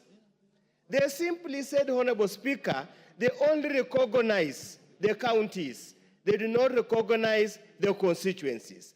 In their own words, they say that constituency is merely a center of representation, but it's not a center of service delivery. So therefore, people of Funyula constituents, for example, cannot come together and go anywhere and demand development. They'll be told by virtue of that judgment, You have no local standard, whether that's right or not, to demand any development. Honorable Speaker, I want to take the judges through history. We used to have rural district-focused development. And Honorable Speaker, you saw the inequitable distribution of resources in this country. Up to now, Honorable Speaker, there are parts of this country, they have never seen piped water. There are many parts of this country, Honorable Speaker, if it wasn't for CDF, they will not even have a classroom in their constituencies. And we want to appeal to the judiciary. Do not live in ivory tower. Just come down here and realize how bad things are. Come down here and see the importance, the impact of NGCDF. Compare with the 12 or so years of devolution, and let's do a comparative analysis, Honorable Speaker. It does not require anybody to do anything. You simply have to appreciate. At times, the law judicial activism must be laced with public policy, public interest, Honorable Speaker. I want to urge our colleagues, time to lament is now gone. We must save the people of Kenya from these beast bodies in wherever they are. It's time.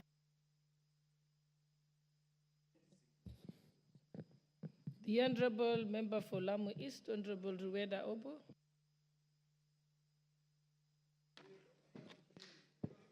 Asante Bispika. Nami nipate nafasi nizungumze kuhusu hii NGCDF. NGCDF kwa wengine, kwa maeneo bunge mengine, ndio pesa peke yake unatarajia. Kama tuseme kama Lamu East na constituencies na maeneo bunge mengine mengi ambao wametengwa.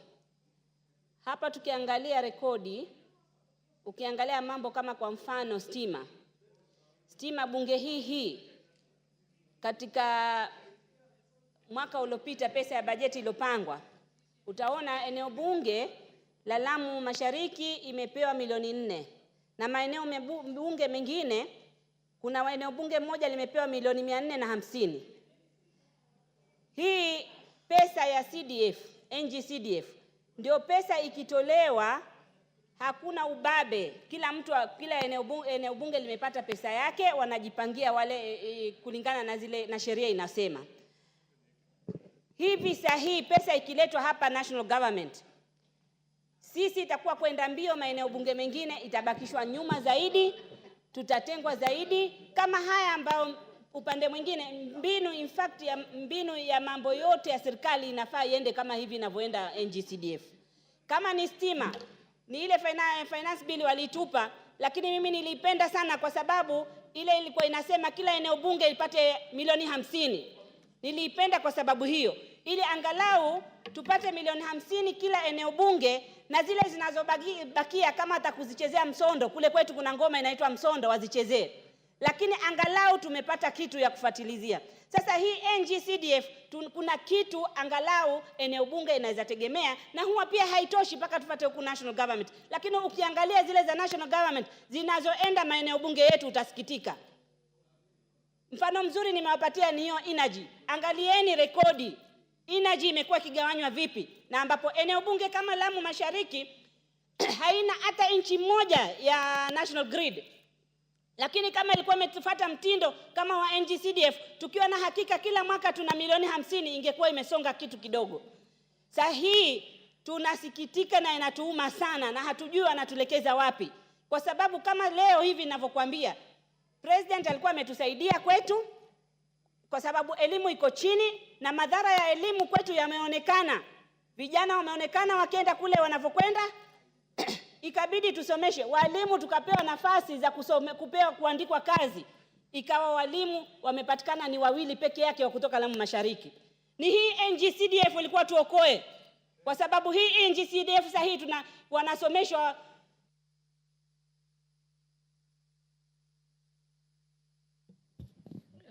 half a minute. Sahihi walimu wako Islamic Teacher College, wako Shanzu, wako kila pahali, tunasomesha walimu 100 na hii NGCDF ndio isaidie. Hao wanaosoma watapeleka wapi?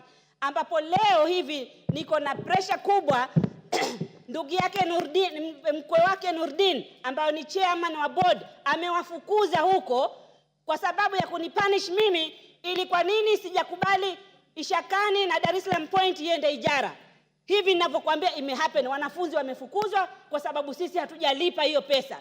Sasa NGCDF ikitolewa sisi tunaenda wapi?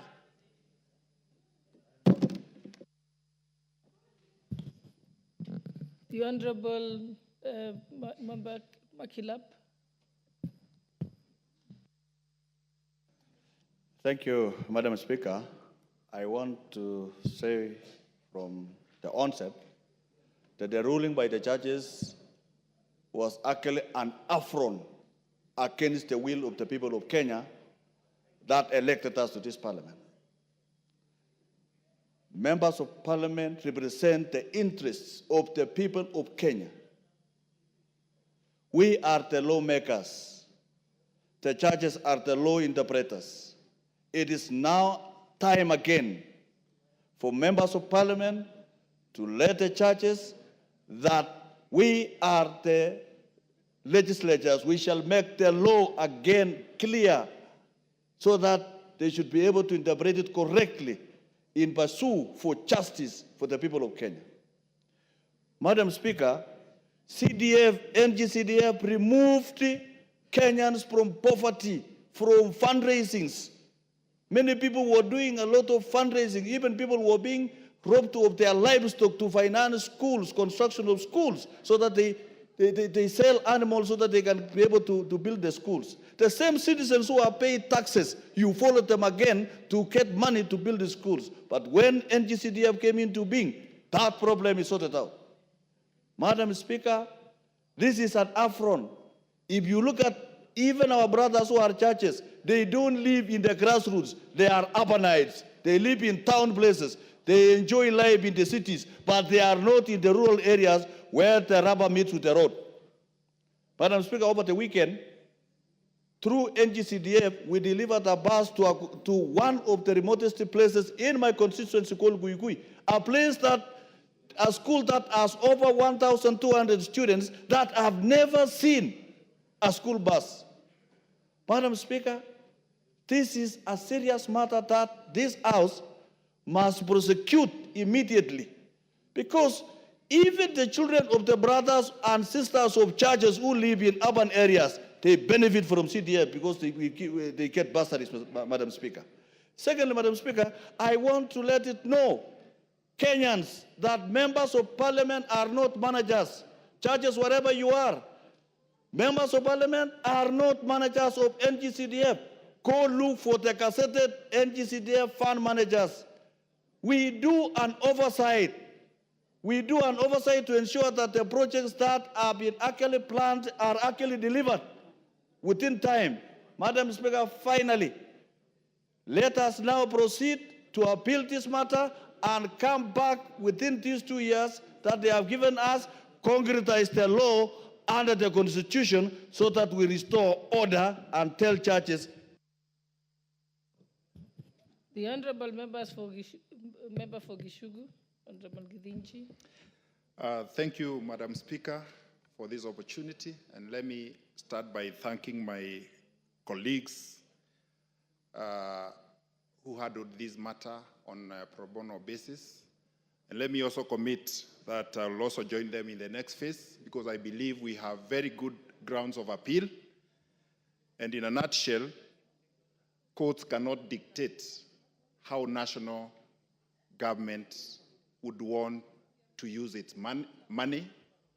It cannot dictate which units the national government can use in service delivery to the people, and especially on the functions that are exclusively being left at the national level. Madam Speaker, the other issue is that we have seen Council of Governors as parties in this case. The first question is Council of Governors, or does Council of Governors hold any legal capacity? Where is it registered for it to have powers to sue or to be sued? You know, those are some of the issues that can also be raised. And also, these are busybodies. Some of these parties are busybodies who are against public interests. And, Madam Speaker, it is also the right time to utilize this opportunity. I remember Honorable Mule from Matungulu and I were the trailblazers in trying to entrench the CDF into the Constitution. And along the line, NADCO came up, and we agreed that we bring everybody together so that we can be able to discuss. And now comes the second time, and a very good opportunity for us now, as members of Parliament, with the overwhelming support that we had from everybody in this House, we'll be able now to entrench it in the Constitution, as we also take the opportunity to appeal against the judgment. Thank you, Madam Speaker. The Honorable Member for Ugenya, Honorable David Ochieng. Thank you so much, Madam Speaker. Madam Speaker, I have a different view from the rest of the membership. Madam Speaker, it cannot be said that the CDF is extremely important for the growth of this country. But Madam Speaker, as a parliament, we have fallen short. Every time we've had a chance to deal with this matter with finality, we move in a hurry, we move with emotion, we don't do what's supposed to be done. We've amended the CDF Act so many times without getting it right. So, Madam Speaker, I believe that we can do this time round with a level head, a cool head, get it right. Let's entrench the constituency as a level of devolution. That's what the court is telling us to do. That if the word is a level of devolution, can we entrench the constituency as a level of devolution? So that it works out. Number two, Madam Speaker, members of Parliament representing constituencies, stop going out saying the CDF is your fund. It isn't your fund. Members of Parliament say, oh, my CDF cannot be touched. It is not yours. But you go out talking about it as if it's your fund. That's what the court is saying. They don't want members of Parliament putting their hands in CDF. I agree with their right. Let's change the law to ensure that what the court is saying is not right, is made right. We cannot come here and start saying, oh, judges did this. That is their role. Our role is to make law. Judges' role is to interpret the law. We can't keep abusing judges every time they do something against us. It's not the way you run a country. Madam Speaker, let's move with speed and ensure that the amendment that we're going to propose, like Honorable Kennedy said, clinically deal with NCDF. Don't put things like Senate oversight or this and that. Let me give you an example, Madam Speaker. There's a bill I brought to this House in the 11th Parliament. Every member almost liked it. It was about moving election date from August to December. But on the voting day, we couldn't raise 233. We had 227, twice. If members believe in this, let's put our heads together. Let's get a good law. Let's not blame everyone else apart from ourselves. It's us to blame. We are the lawmakers. Madam Speaker, I support and I hope that we can soon do this to ensure that the CDF is entrenched right inside the Constitution. I support. I think second last I'll give the Honorable Member for Masinga, Honorable Mwalio, because the Speaker had given us, I've added another 10 minutes. So I think we have to close now because we had 1 hour. Thank you, Madam Speaker, for the opportunity to be able to speak about the NGCDF. Since I was elected in Parliament in 2017, I've been a member of NGCDF committee, and I have seen a lot.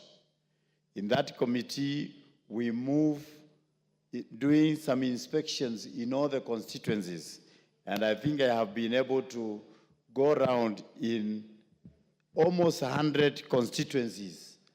What I have seen, you cannot believe what the NGCDF has done. For example, we've been to Mheshimiwa Bayer's constituency, whereby a school has been built, a 4-story building, 4 buildings, big, using NCCDF. You think that you are in alliance and you go to that school. And it is all done by NCCDF. You go to Awendo, and where the students were passing is a big river, and one day they were swept, I think 20 or 30 of them, by the water, and NGCDF constructed a bridge to the school for the children to be safe as they go to the school. So somebody dreaming that NCCDF can end is just cheating himself, because this is the lifeline of all the constituencies, needy students, and the people. This year alone in September, in my constituency, I had 60 students who had been enrolled, called in the university, and they could not even be able to be admitted because they didn't have any school fees. So we had to recall them where they had been employed. 10 had been employed as house helps. We had to call them and pick them from where they are employed to be able to pay for them the startup fees to enter the university. 5 were employed looking after cattle. We had to pick them and take them to the university. Who could have taken those students to school if there was no money for NGCDF? So I think the judges don't live in this country. So they should be told that surely they should be able to look around and see what NGCDF had.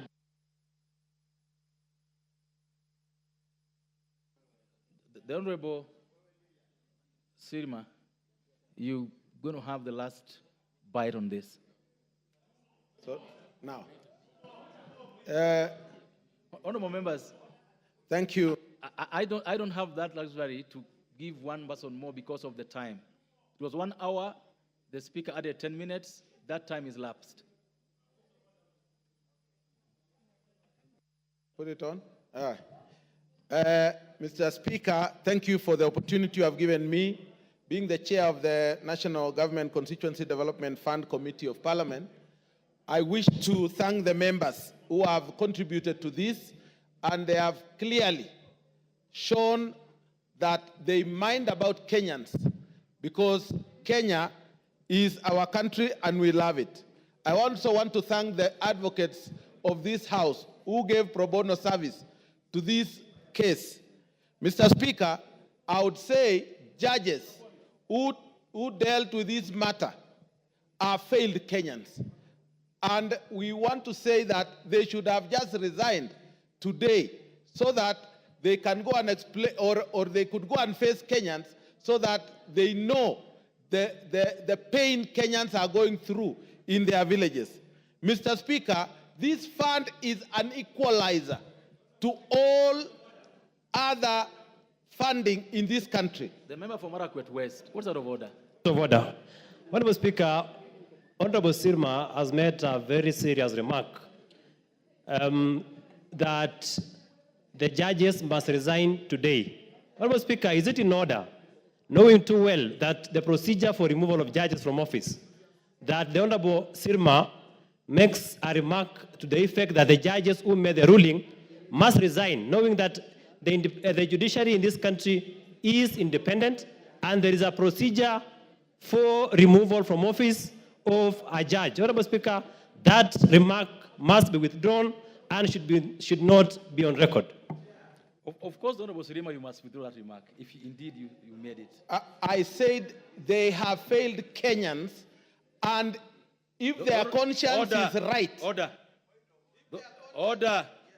Honorable Sirima, did you say the judges must resign for making this judgment? I said they should resign. Then did you say they must or should? Should. I said they should, based on the consciousness of what they did against Kenyans. Go ahead with your submission. Yeah, Mr. Speaker, CDF is an equalizer of development in this country. There are sections of this country who have been left behind, but CDF has brought them to be equal to other areas.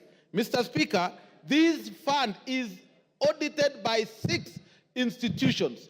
So therefore, when they say there is theft, I think it's a very wrong notion. Mr. Speaker, the judges mentioned that the CDF fund account managers. Their term in the constituency is based on the term of parliament of the member of parliament. It is wrong, and they got it all wrong, Mr. Speaker. Mr. Speaker, all what we know is that according to the Act, the fund managers are moved from one place to the other based on their performance in various areas. Mr. Speaker, also the mistake they have done is to say that we are dividing revenue based on the national cake of the country. We are only taking money from the national government section of the amount of money which are allocated to the national government. So, Mr. Speaker, all this is wrong, and we want to say the governors who have gone ahead to fund these cases against the CDF, Mr. Speaker, it is time we bite the bullet also, that we should also move a motion and amend the constitution to abolish these counties, because if there are people who are corrupt in this country, are governors. There is no governor who finishes his term without going through court as he goes home. So they have stolen, and they have been found to be guilty in where they are. So, Mr. Speaker, it is time Kenyans thought about it, and we amend the constitution, abolish the 47 counties, and give us a lesser counties which are manageable with very few thieves. Thank you, Mr. Speaker. Okay. Few thieves, no thieves. Next order. Order number 10, report on the consolidated fund services expenditures for the supplementary estimates 1 for the financial year 2024-2025. Mover to reply. Honorable Makali Mulu, you are to reply to this motion. Yeah, thank you very much, Honorable Speaker. Honorable Speaker, I want to start by thanking all the members who contributed to this important motion. The motion on expenditures on the CFS, Honorable Speaker. And Honorable Speaker, just to remind the members, because I know it's a long time since we debated this, in the supplementary budget 1, the CFS expenditures, Honorable Speaker, the only item which changed was the item on pensions, where we were requesting that we get additional 23 billion to take care of the arrears and also take care of some amount which had not been factored in for civil servants who have retired. So I want to appreciate the members, but it's worth also noting, Honorable Speaker, the CFS expenditures in totality have been increasing year in, year out. And what is happening, Honorable Speaker, that is really trying to restrict our fiscal space in terms of getting money to spend on other important activities in the country. So even as I reply to this motion, Honorable Speaker, it is important that all of us as Kenyans, and more so under the leadership of Treasury, it is important that we very closely monitor what is happening with our CFS expenditures. And the highest expenditure in this area is the public debt.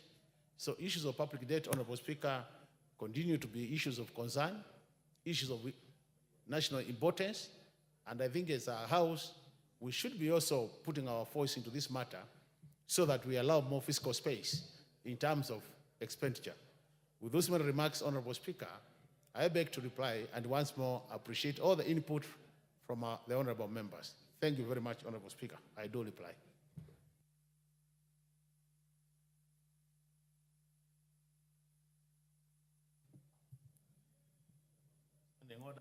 Makali Mulu, you want to come back? Yeah, Honorable Speaker, I wanted to come back, and I want to, I'm standing on standing order number 53, Honorable Speaker, where I want to, 53, Section 3, where I want to request that we defer the putting of this question to another day, Honorable Speaker, if you allow.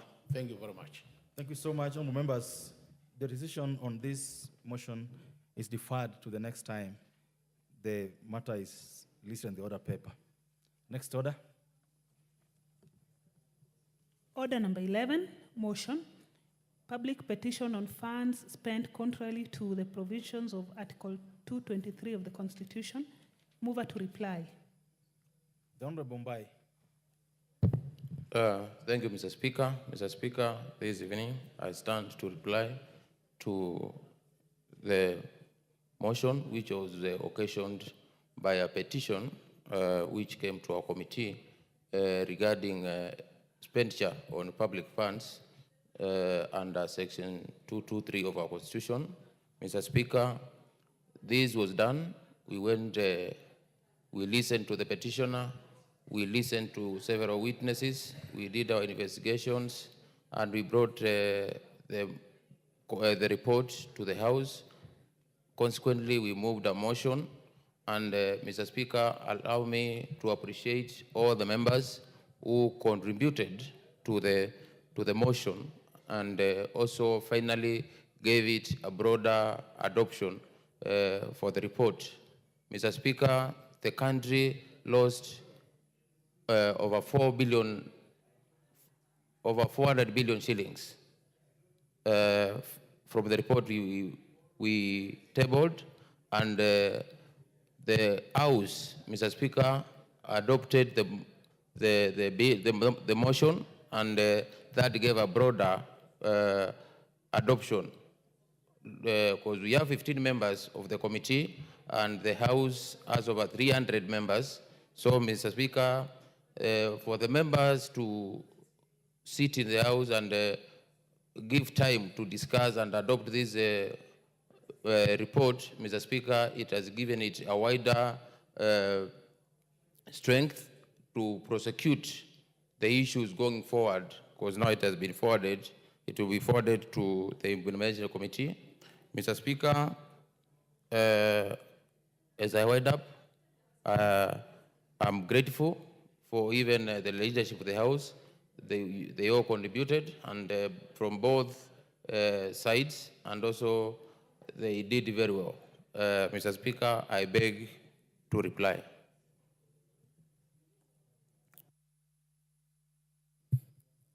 Is Honorable Mbai? Yeah, thank you, Mr. Speaker. Mr. Speaker, Mr. Speaker, following Standing Order number 53.3, I beg we defer putting the question to another date. Thank you so much, Honorable Mbai.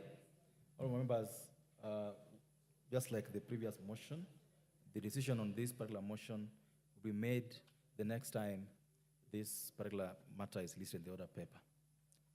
Next order. Order number 12, the Coffee Bill, Senate Bill number 10 of 2023, second reading, resumption of debate. Honorable members, debate on this bill had commenced, it had been moved, it had been seconded, and the Honorable Mogaka was on his feet. I know that he's in the House. This is the Coffee Bill, and this is a chance for those who want to do work for coffee to stand up. The Honorable Mary Massey. Do you want to speak to the Coffee Bill? Oh, I was queuing for a different one. Okay. Thank you, Honorable Speaker. Okay. Honorable Ngusia.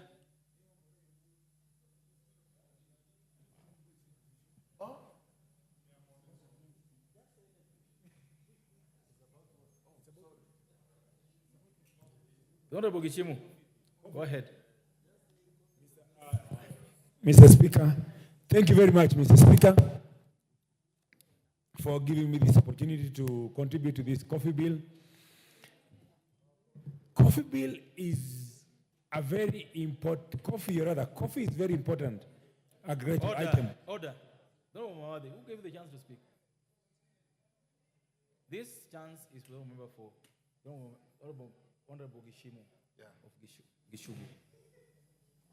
Mr. Speaker, You didn't even request for a chance. I did. I've been waiting. Order. Honorable Gishimu. Thank you, Mr. Speaker, for confirming that this chance belonged to me. There is only one Honorable Gishimu member for Gishugu in this parliament, so I was wondering. But, Mr. Speaker, this is a very, very, very important legislation for the people of Gishugu and Kirinyaga at large. Honorable Speaker, I'm a coffee farmer myself, and I also represent very many coffee farmers in my constituency. It's one of the backbones and one of the main economic activities in my constituency. And that is why it is very, very important for me to contribute to this bill. Honorable Speaker, this bill, in part, but before I contribute, let me first of all say that this bill came before this House, or a bill similar to this came before this House in the 12th Parliament, and this House deliberated on this bill. We ably passed the bill with amendments, as having gone all the relevant stages of the lawmaking, and it was subsequently submitted to the Senate, where it died before the lapse of the last parliament. And it was revived in the Senate, and actually it captures most of the issues that we were able to deliberate in the 12th parliament. So it's a good opportunity now that it has come early enough that we be able to debate on it and pass it into law so that the coffee farmers in this country can benefit out of this bill and this law after it has been signed as an act of parliament. Honorable Speaker, the establishment of the board is a very, very important aspect of this bill, which actually runs from section 4 to 22. But Honorable Speaker, while I agree with most of the provisions, I will be proposing an amendment to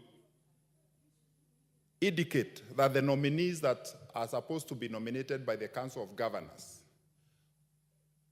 who ought to have knowledge in coffee matters, also ought to be farmers. Because it is not defined what is knowledge in coffee matters. I might have just read a book about coffee, and that can make me a person who has a knowledge in coffee matters. So for the farmers to have better representation from the unions, from the Council of Governors, I believe those two nominees by the Council of Governors, on top of having knowledge in coffee matters, also ought to be farmers. Another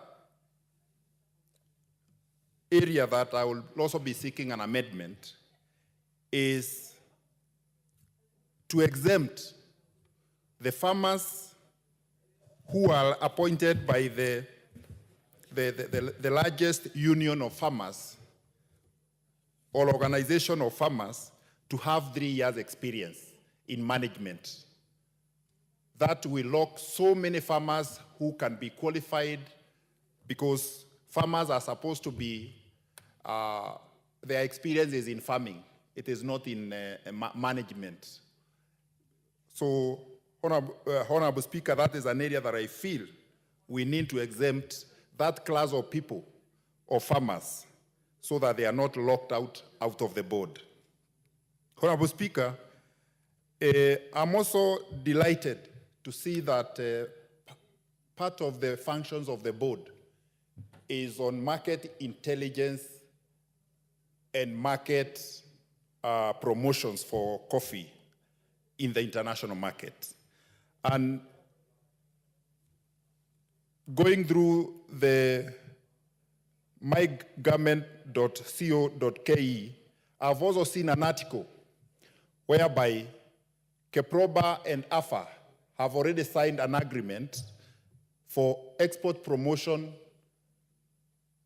and market intelligence in coffee matters. And that is a reform in the right direction towards promoting and helping our farmers in this country to be able to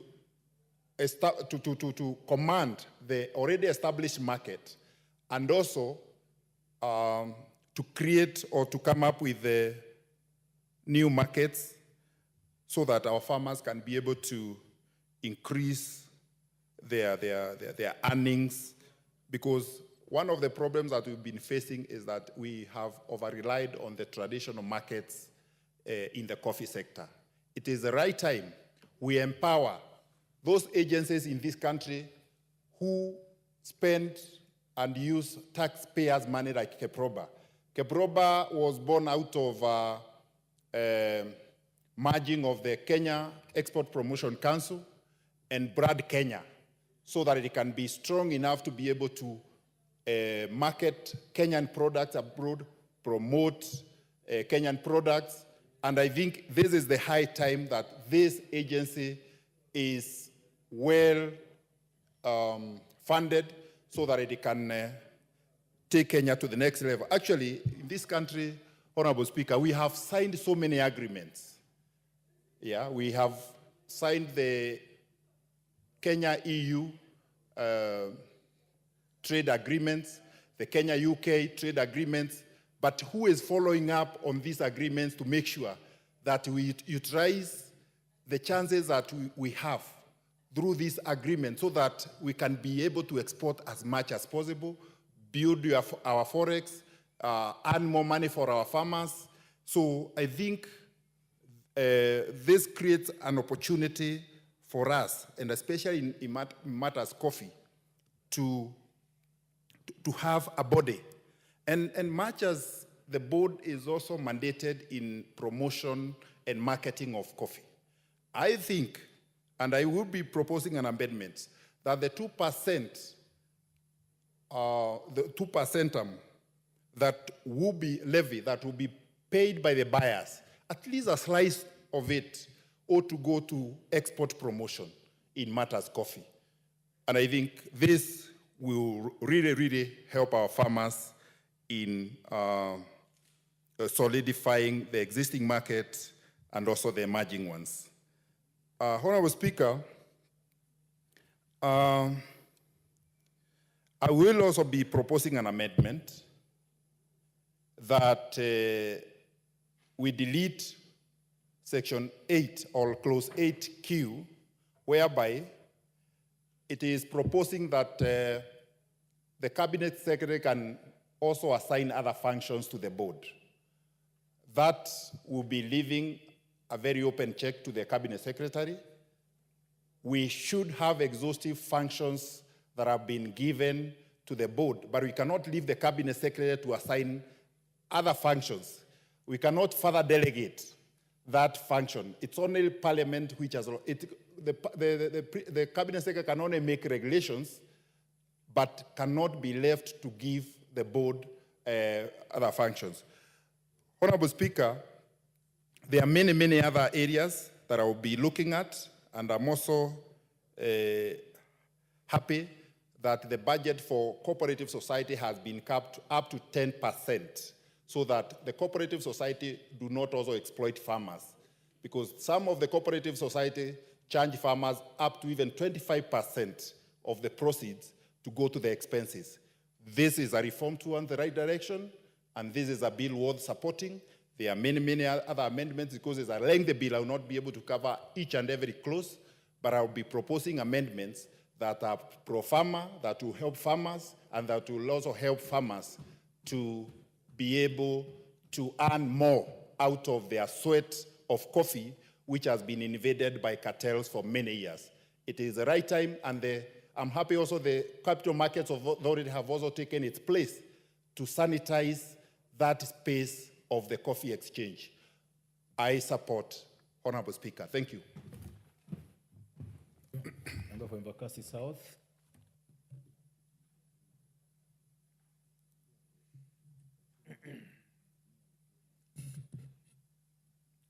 Thank you.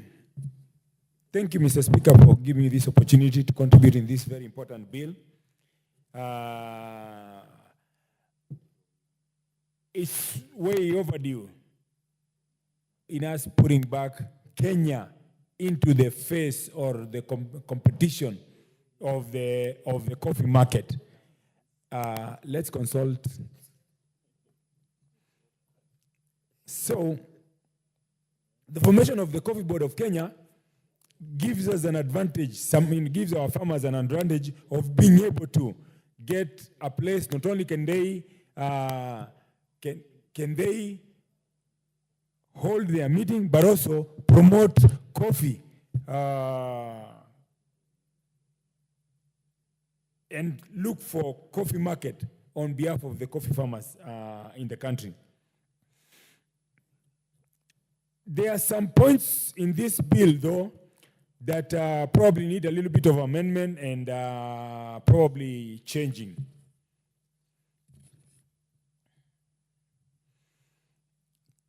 Because on part 3, item number 23 talks about role of county governments.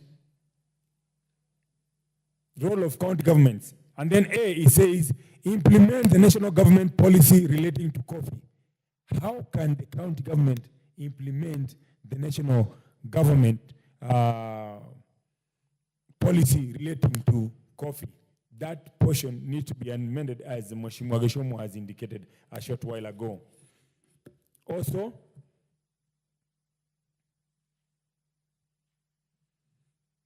two additional items.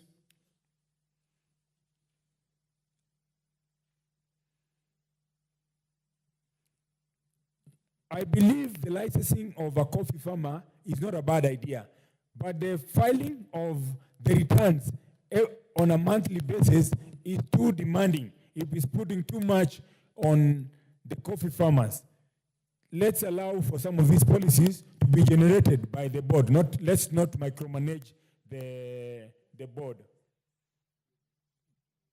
Having said that, thank you very much, Mr. Speaker, for giving me an opportunity to contribute to this very important bill.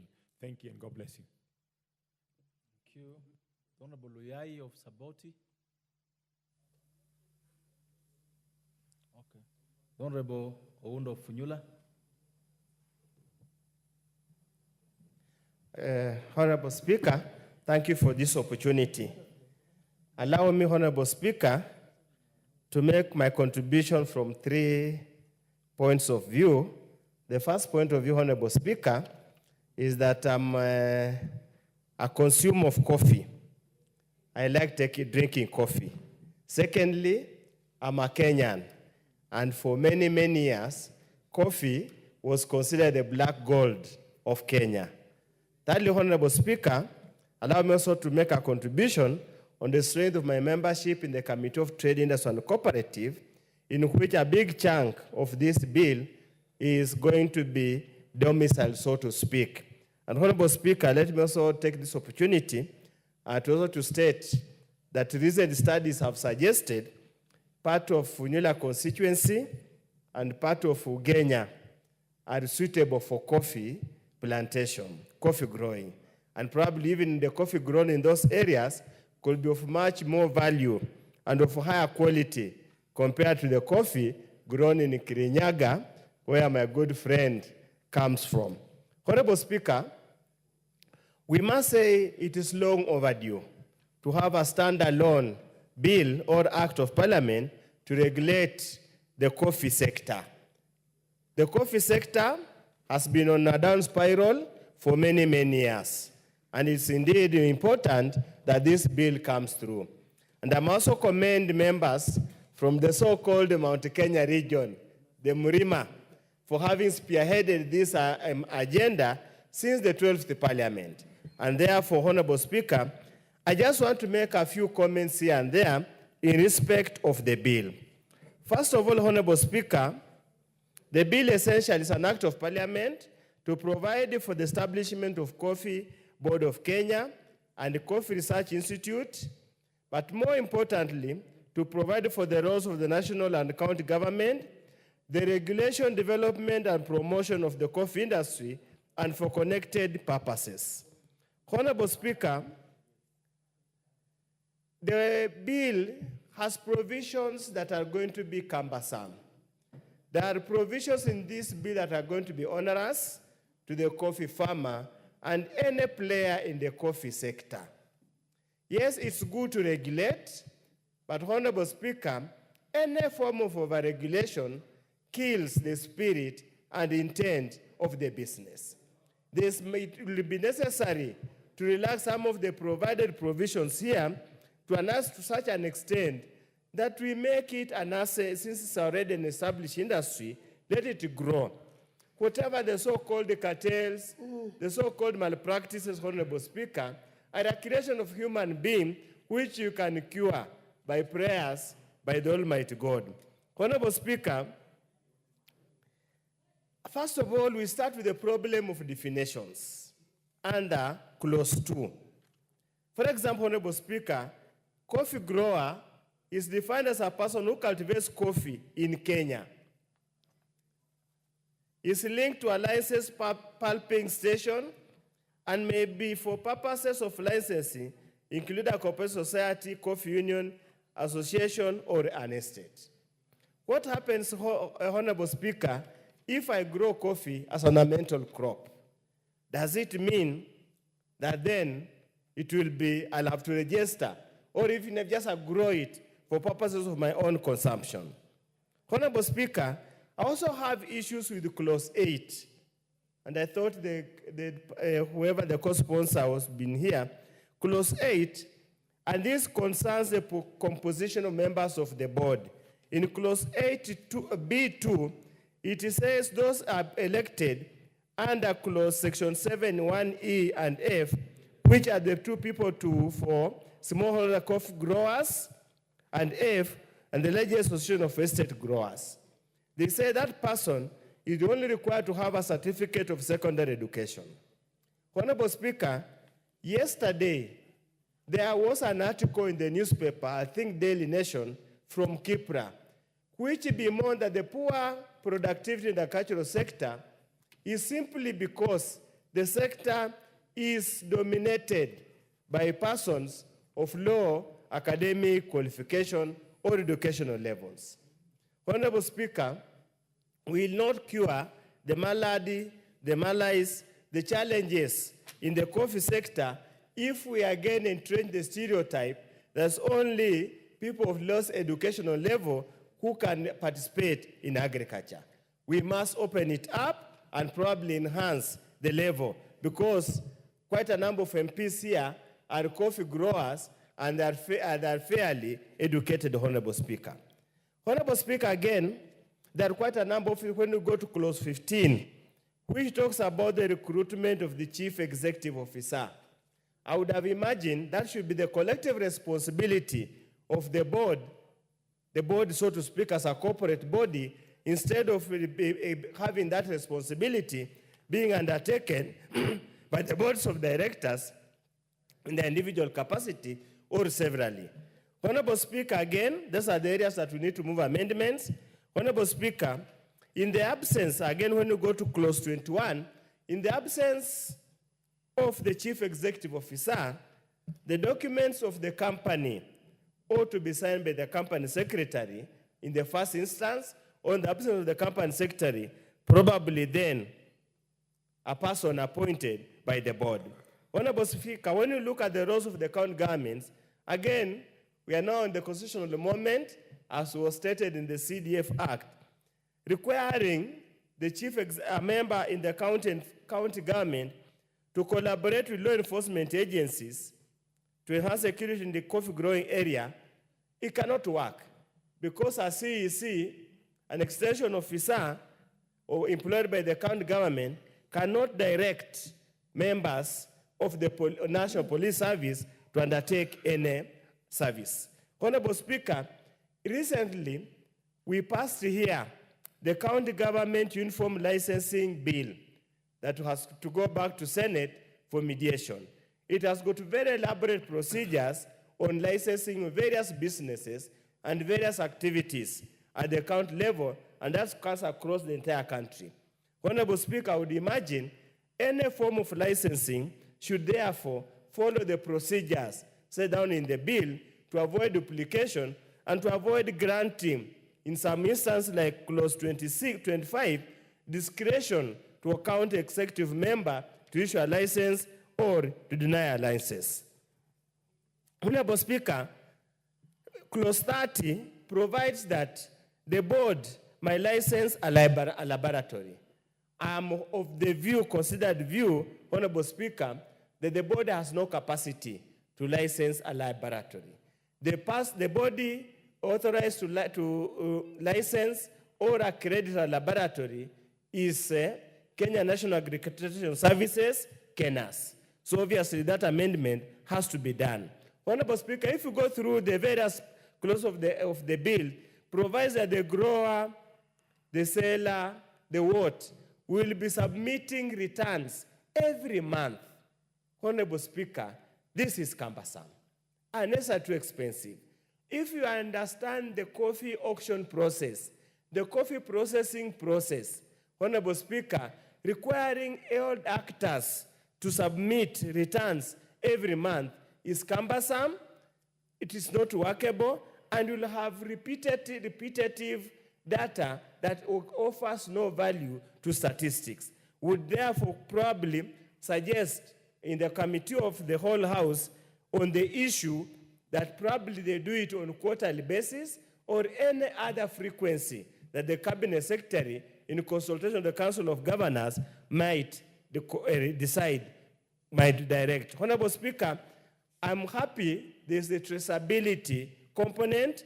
I'm happy there is the issue that if there's has to be any form of blending, then it must be very clearly stated. Honorable Speaker,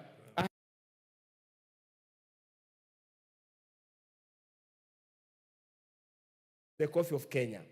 So any form of blending that devalues or dilutes the taste of coffee must be stopped completely. Honorable Speaker, let me thank whoever is involved. We will make amendments to make it far much better so that we have a better bill with us. With those few remarks, Honorable Speaker, I support the bill. The Honorable Member of Parliament for Nandi, the woman rep for Nandi.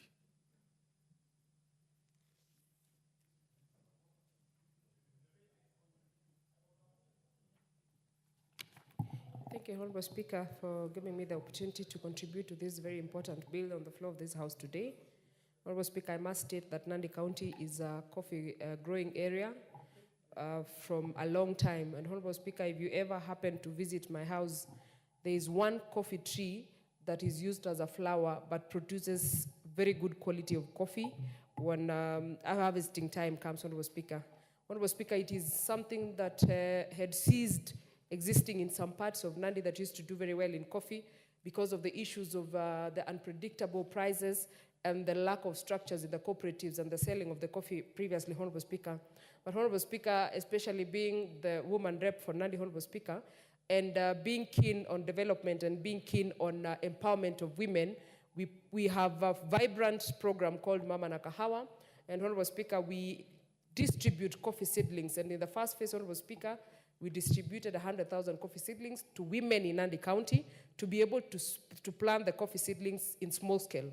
Honorable Speaker, we are very ambitious this year and we are already propagating coffee, 0.5 million seedlings to be distributed for the planting season of May, Honorable Speaker. And Honorable Speaker, that brings me to the point that this particular bill has come at a very good time, Honorable Speaker, and it is a very important bill, Honorable Speaker, regarding for the farmers of coffee. Honorable Speaker, coffee has been called the gold in this, the black gold, Honorable Speaker. And it is given that name, Honorable Speaker, because if you look at the earnings of coffee, Honorable Speaker, you cannot compare it with earnings from other crops, Honorable Speaker. They are fairly okay, but the coffee one, Honorable Speaker, is very good. Honorable Speaker, this bill has come at the right time so that we can be able to sort out the teething problems that we have in the coffee sector. So that, Honorable Speaker, we can be able to then ensure that the farmers of coffee in this country, Honorable Speaker, are able to earn as much money as the coffee fetches outside there, Honorable Speaker. This bill, Honorable Speaker, with the provisions that has, of course, with a few amendments, Honorable Speaker, is able to help us go ahead and strike a balance between the price of the cherry that the farmer gives to the cooperative, Honorable Speaker, during collection, and the cost of the coffee in the cup, Honorable Speaker. Honorable Speaker, it's surprising that a single spoon of coffee, Honorable Speaker, is costing us more than 400 shillings in the cafes, Honorable Speaker. But the farmer who actually tills the land, who procures the seedling, who actually tends to the crop, who actually goes ahead and pick the cherry, and of course, Honorable Speaker, is sure to take care of the cherry, Honorable Speaker, all the way to processing, is earning 1% of what one spoon, Honorable Speaker, of coffee is costing. And Honorable Speaker, looking at this bill and the provisions that herein, it is clear, Honorable Speaker, that we are going to bridge the gap between the coffee, the cherry, and the coffee in our cups, Honorable Speaker. Honorable Speaker, I'm very happy about the direct settlement schemes that is actually properly anchored in this particular bill, Honorable Speaker.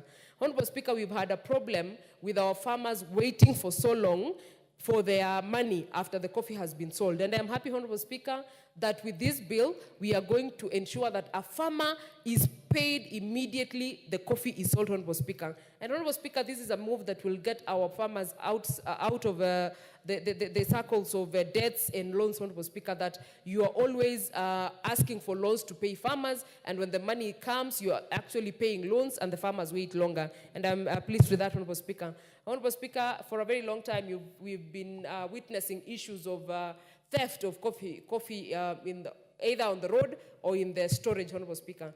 And I am happy that this particular bill gives us a police unit that is able to guard this coffee, whether in the store or the warehouse or when it is on transit to where they are going to be sold, Honorable Speaker. And Honorable Speaker, this will help us to cut the organized crime, I would say, because when you follow the trail of the stolen coffee, it ends up somewhere, and that somewhere, Honorable Speaker, happens to be someone who deals with coffee anyway in the end. So I am very pleased with that.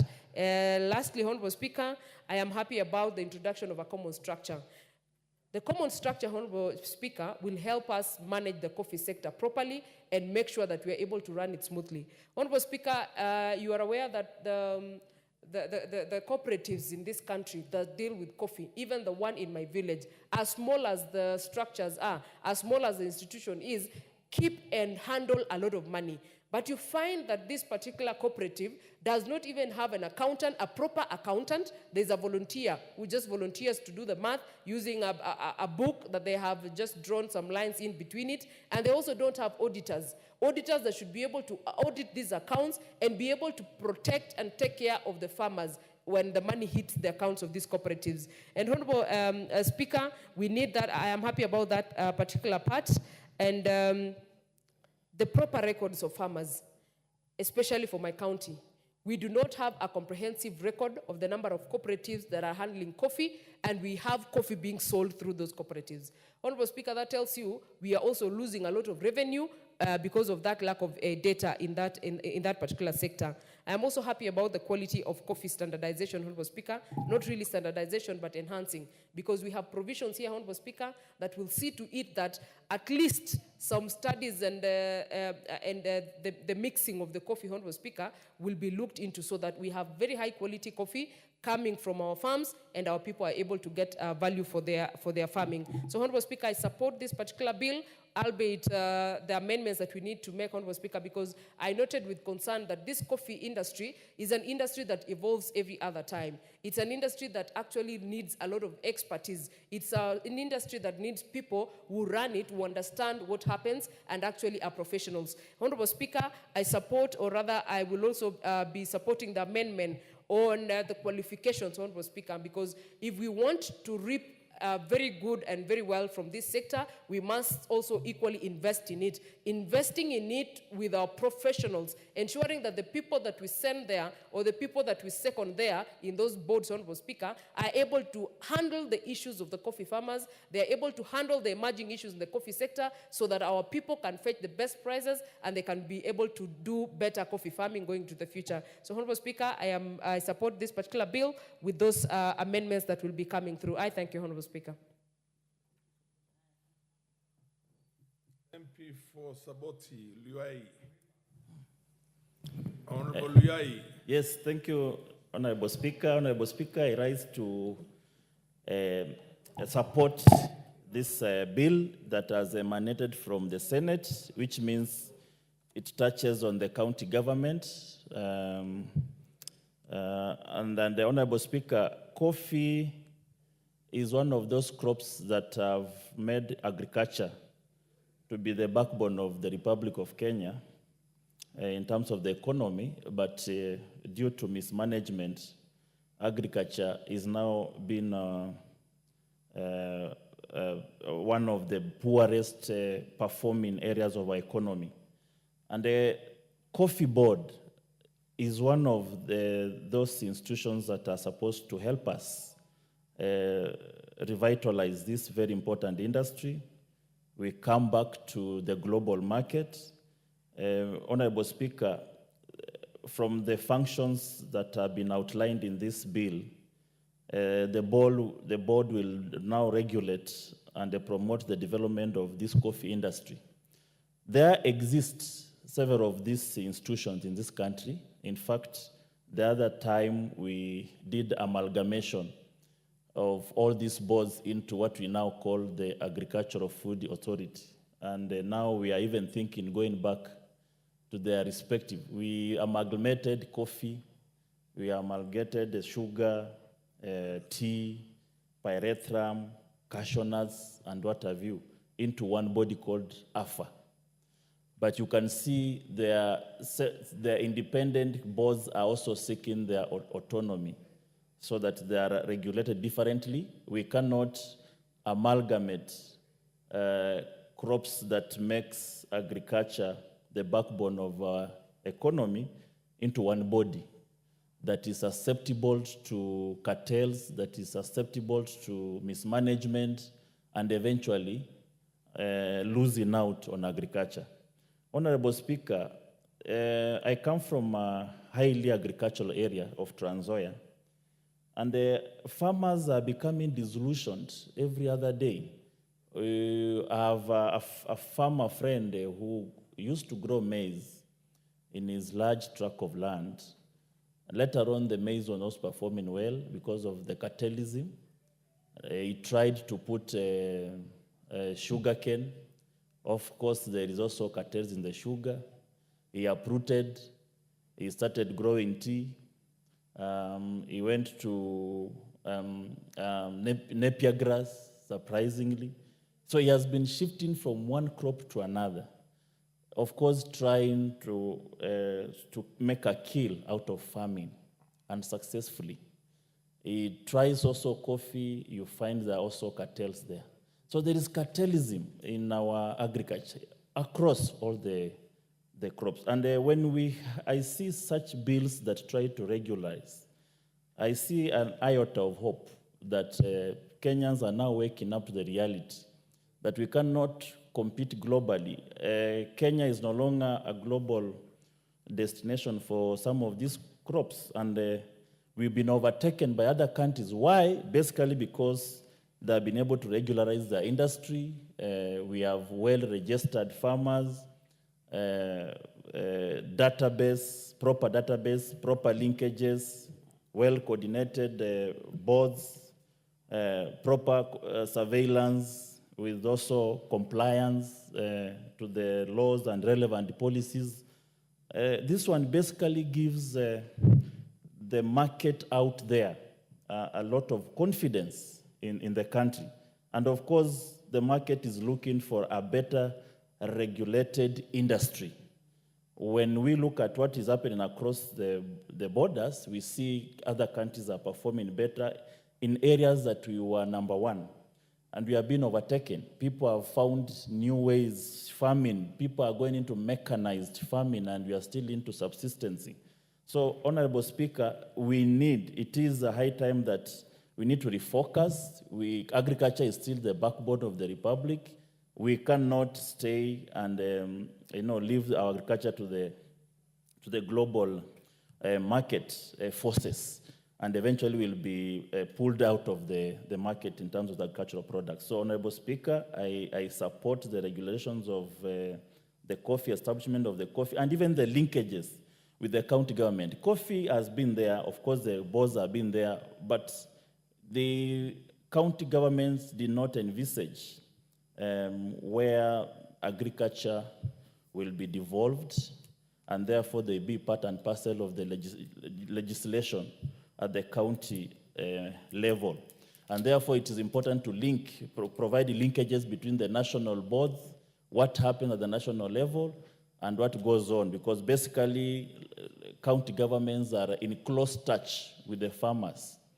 We see knee-jerk reactions to issues that affect farmers, but when we have a regularized board that is properly linked to the local structures of the county government, Honorable Speaker, will be putting some hope to the farmers. And these crops, especially sugar, where I come from, sugar has just become a political fodder. Every time you are either going home, you are getting elected by talking about sugar, Mumia's sugar, or you'll be going home because you've not talked about it. So it's just become a political fodder, nothing much. In fact, leaders tend to leave it that way, so that they use it for politics for time immemorial. It has always been used for politics, and there's no sight. There's no solution in sight. So, Honorable Speaker, I beg to support and even encourage our colleagues to improve in other crops, not just coffee. We have tea. Farmers who are suffering across the country, Kenya Tea Board. We have pyrethrum. People don't know that pyrethrum is a very major crop in this country. We have cashew nuts at the coast. We have sisal. We have maize that is almost now leaving us. We are now a net importer of maize when we are supposed to be an exporter. Brazil has done so well in these crops. Is there also a way that we can learn from these the South American countries that have done so well? Brazil, Chile, Argentina, they are doing so well in these areas of maize, coffee, and all that. These are some of the crops that were during the slavery period when the Americans were selling coffee and the sugar to the Britons. And the Britons, on the other hand, were giving them the slaves. So this is one of the oldest crops. They were actually one of those crops that were being used in the transatlantic slave trade. The trans means triangular. So when the Britons were giving the slaves, the Americans were giving the coffee and the sugar, and us Africans were giving them the slaves. As bad as it looks, but that's how it used to be. And this is an important crop that has been there since time immemorial. I beg to support. Honorable Speaker, thank you. The Honorable Kaguchia John. Thank you. Thank you very much, Honorable Speaker. I appreciate this opportunity. Honorable Speaker, the issue of coffee is such an important issue to the Republic of Kenya, as we all are aware that coffee is one of the major foreign earner in this country. It helps us a lot to ensure that we have a balance of trade in Kenya and to ensure that we stabilize the dollar rate in our country, ensure that we can be able to have an exchange rate that is stable, especially because we are earning foreign exchange. Honorable Speaker, one of the greatest problems that we have had, and which I appreciate that there is now Bill 6 to cure, is that in this country, when you're a farmer and you farm your coffee, the person who takes that coffee from your factory, in a way, disappears with that coffee in such a way that you cannot question them, in a way that you cannot discuss with them. The moment they leave the gate of your factory, At that point in time, you are separated 100% and fully from your own coffee that you have farmed, from your own sweat. And your hopes are now kept on a stranger, a person whom you have no understanding about, a person that you don't know.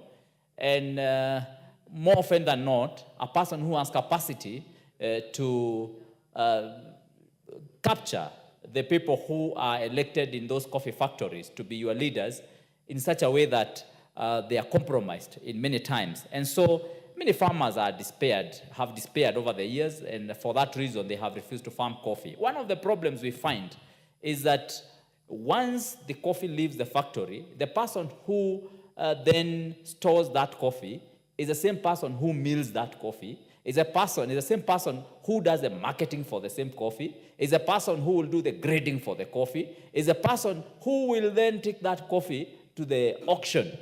And when the coffee is again in the auction, is a person who comes as a buyer using a different name or a different company. Honorable Speaker, that is a predicament that we find ourselves in, and that is a predicament that we must cure. That is a problem that we must remove from the coffee farmers. We must separate the duties of every stage, so much so that the person who transports that coffee doesn't store the coffee. The person who stores the coffee doesn't mill the coffee. The person who mills the coffee does not market the coffee. The person who markets the coffee does not buy that coffee. And of course, then we also introduce, and I'm happy that we have introduced the issue of regulation through the CMA, so that the Nairobi Coffee Exchange is properly regulated like any other exchange in this country, in such a way that we do not have people short-circuiting the process. Honorable Speaker, this bill is very important because it is establishing the Coffee Board of Kenya. It is also allowing us to license these different players in the market in their own levels or in their own categories, in a way that they do not take all the functions together. Honorable Speaker, we have had situations where a person has tasted and graded coffee in a wrong way, and they do that willingly and knowingly. And of course, eventually, when they go to export the coffee, they regrade the coffee according to the correct grades. And in that manner, our coffee farmers lose. And that is why we are saying this licensing of different functions must take place, so that the person who is going to export this coffee is not the one who graded. So we remove that conspiracy. And that is going to be very important at this particular stage. Honorable Speaker, it's also important that we are going to look at this bill together with also the cooperative bill, so that we ensure that at the factory level, we also have transparency with the people who are running our coffee factories. We know very well that many of them have taken coffee factories to be like their own personal property, whereby they make decisions that are not very helpful to the farmer. Honorable Speaker, we have had many times when the people who are running the cooperatives have borrowed money from commercial banks at very high interest rates, and sometimes they want to top up for the farmer to hoodwink or to lie to the farmer that they have a good rate. The farmer then ends up paying so much interest rates on that loan. I'm happy we have the cherry fund now. We must ban all the coffee cooperatives from borrowing money, either commercially or non-commercially. That must be banned, because every coffee cooperative can operate without loans, indeed. Because why do you need a loan? I mean, coffee is delivered to your factory, and you're able to take care of the overheads using the proceeds from the same coffee. Why do you need to take a commercial loan, which ends up bringing huge losses to our farmers? Instead of these loans, these coffee factories have big tracts of land. Let every coffee factory make use of that land. Let them plant model farms. Let them plant their own coffee bushes to be model farms. Let them harvest from those model farms. Let them use the proceeds of sales from those coffee bushes to take care of their overheads in the factories. I mean, it's possible. And this is something that we have suggested even in Nyeri County, and I want to believe that the county government of Nyeri, of course, will be able to take up this seriously and ensure that we support our coffee factories so that we have this kind of proceeds supporting our coffee farmers at the coffee factories. Honorable Speaker, we must also in this law ensure that we have support for the farmers through ensuring that we have farm inputs, we have modernization of our coffee factories, machineries that they are using. We must ensure that we have the fertilizer and the coffee inputs taken directly to the coffee factories, not taken to some far-flung areas where farmers have again to spend so much money to go and get these inputs and the fertilizer. Honorable Speaker, the issue of transparency, as we have said, in operations of every coffee factory must be put on the table. Honorable Speaker, I have had a lot of input coming from very many farmers in Mukurweini.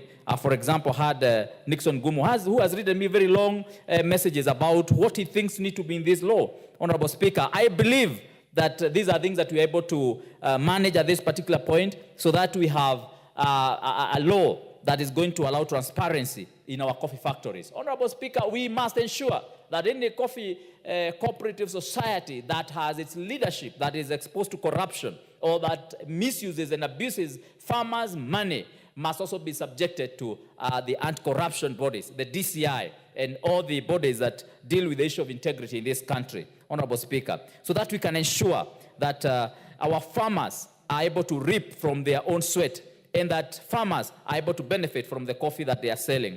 Honorable Speaker, it is possible to ensure that the coffee that we are farming is earning our farmers sufficient money to ensure that they are self-employed, especially in a country where the issue of employment has become a big problem and it's something that many people are not able to get. We must ensure that this coffee farming is put in a fashionable manner so that even our young people can be able to embrace coffee farming. We know very well that if we farm coffee in the right way, in a way that is well organized and well planned, we believe that 1 acre of land of coffee can be able to give us so much resources, especially for a young person who seeks employment. And they may not need to go out of their villages or even out of their own areas because they're going to get sufficient resources from this coffee. Honorable Speaker, I am a person who believes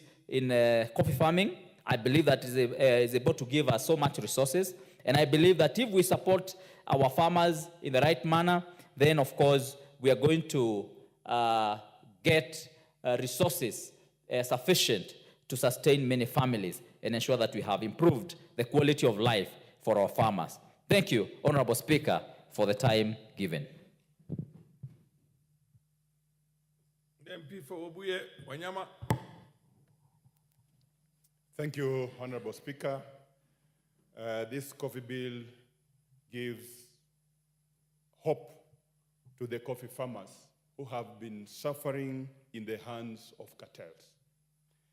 Where I come from in Bungoma County, and I can remember those old days, it is one of the counties that even gave some money to the colonial government because of the coffee society that was doing very well. And until when the cartels entered into this coffee sellout, that is where now we all got it wrong. This bill, therefore, comes to give hope to very many farmers who had given up in life because the cartels have always taken the sweat of farmers instead of farmers reaping from their sweat. And therefore, I stand to support this bill because Kenya had got it wrong when we didn't have any means to protect our farmers from these grabblers, people who organize even crimes to steal coffee from the societies, and it ends up in the hands of people who do not have even a stem of coffee. Therefore, this bill gives a lot of hope to very many farmers, and it will actually activate the economy in terms of foreign exchange, because this is a crop that earns through foreign exchange, and it will better the economy of this country. Therefore, we want to encourage farmers that with the passage of this bill, all is well, and we want to encourage farmers to come up and actually take care of their stems, because things are now going to work out, and all the cartels will be brought to book, and therefore give farmers the value for their money. I support, Honorable Speaker. The Honorable Member of Parliament for Kigumo. Thank you, Honorable Speaker. I rise to support the bill, and I think I come from a constituency where all my wards, we have coffee farmers. And the unfortunate bit about coffee is that the farmer has become a slave because of the long chain of middlemen who've encroached on the coffee crop. And I think this bill is trying to remove that nuisance so that the farmer ultimately is the biggest beneficiary of coffee. One of the challenges we've had is where we've had people who act as brokers, as marketers, as buyers, as sellers, and they are the same person setting the price, grading the coffee, and that means that you can't be able as a farmer to know what grade your coffee should be. Ideally, this should be separated, and I think this is coming to do that. So that the licensing of brokers, the licensing of buyers is done separately, so that CMA, the board, and also county governments are able to play their role in terms of licensing.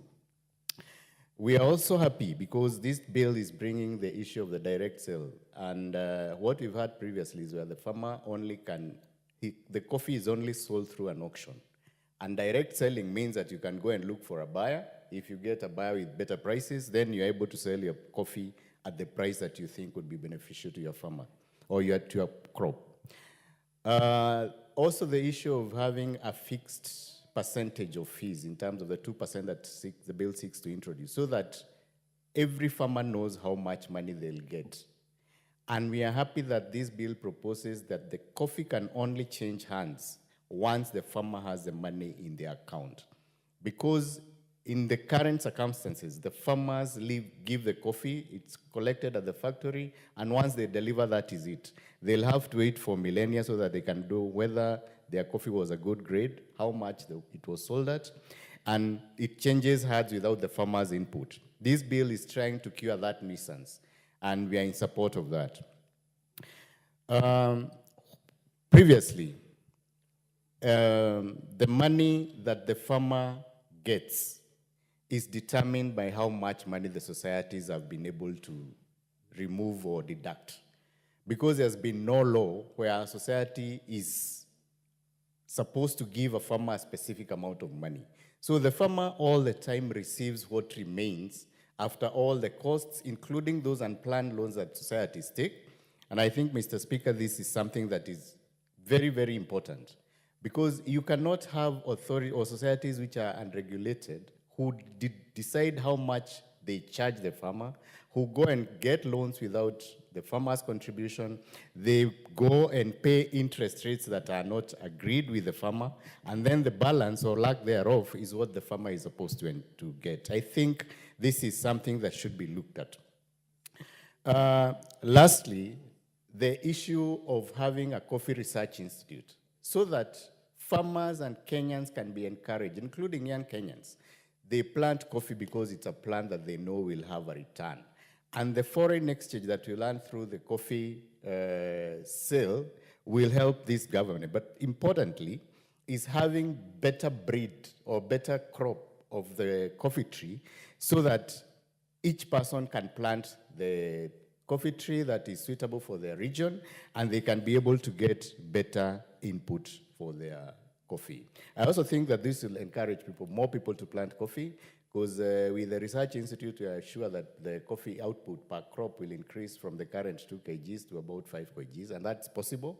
And then the more return the farmer gets, I think will be encouraging to other farmers. So, Mr. Speaker, I rise and I support the bill so that our Kenyan coffee farmer can get what their rightful due should be from their farming. I thank you. I don't see any other interest registered by any other member who wants to contribute on this bill. Under the circumstances, I'll call upon the mover to reply. Mover is the majority leader. A majority leader is supposed to reply to this bill or motion. Okay, we'll defer the reply of the majority leader to another appropriate date. You put it on the order paper at the time when the majority leader is around. Next order is proceed.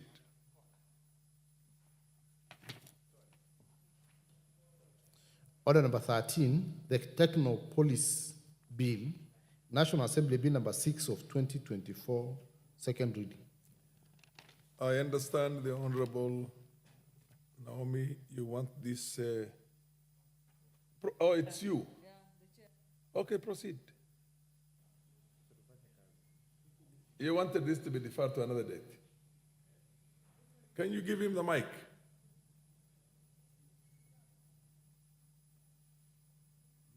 Give the mic to the Honorable KJ, MP for the Dagoretti South. Yeah, he's got it now. Proceed. Mr. Speaker, understanding just how much government business is pending, I think it would just be in order for us to move the bill, and members can, catch on as they join us, Mr. Speaker. You're sure about that? I'll consult with the chair for a minute before Okay. Okay, come.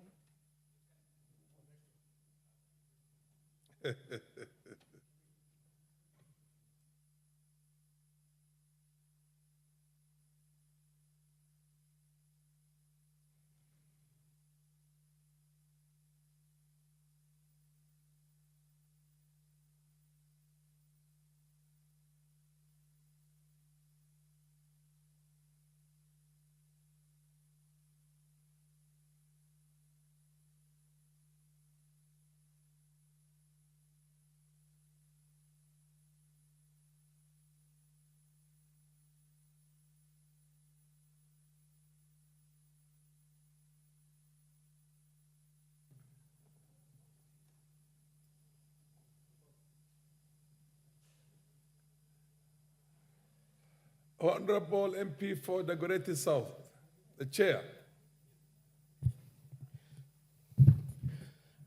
Honorable Speaker, this is a bill that would have been moved by the Leader of Majority, but ably prosecuted by the Committee on Communication, Information and Innovation. And we are in agreement that we are able to move this at this time. And that's what I will do, Honorable Speaker. I'll proceed and move this. Yes.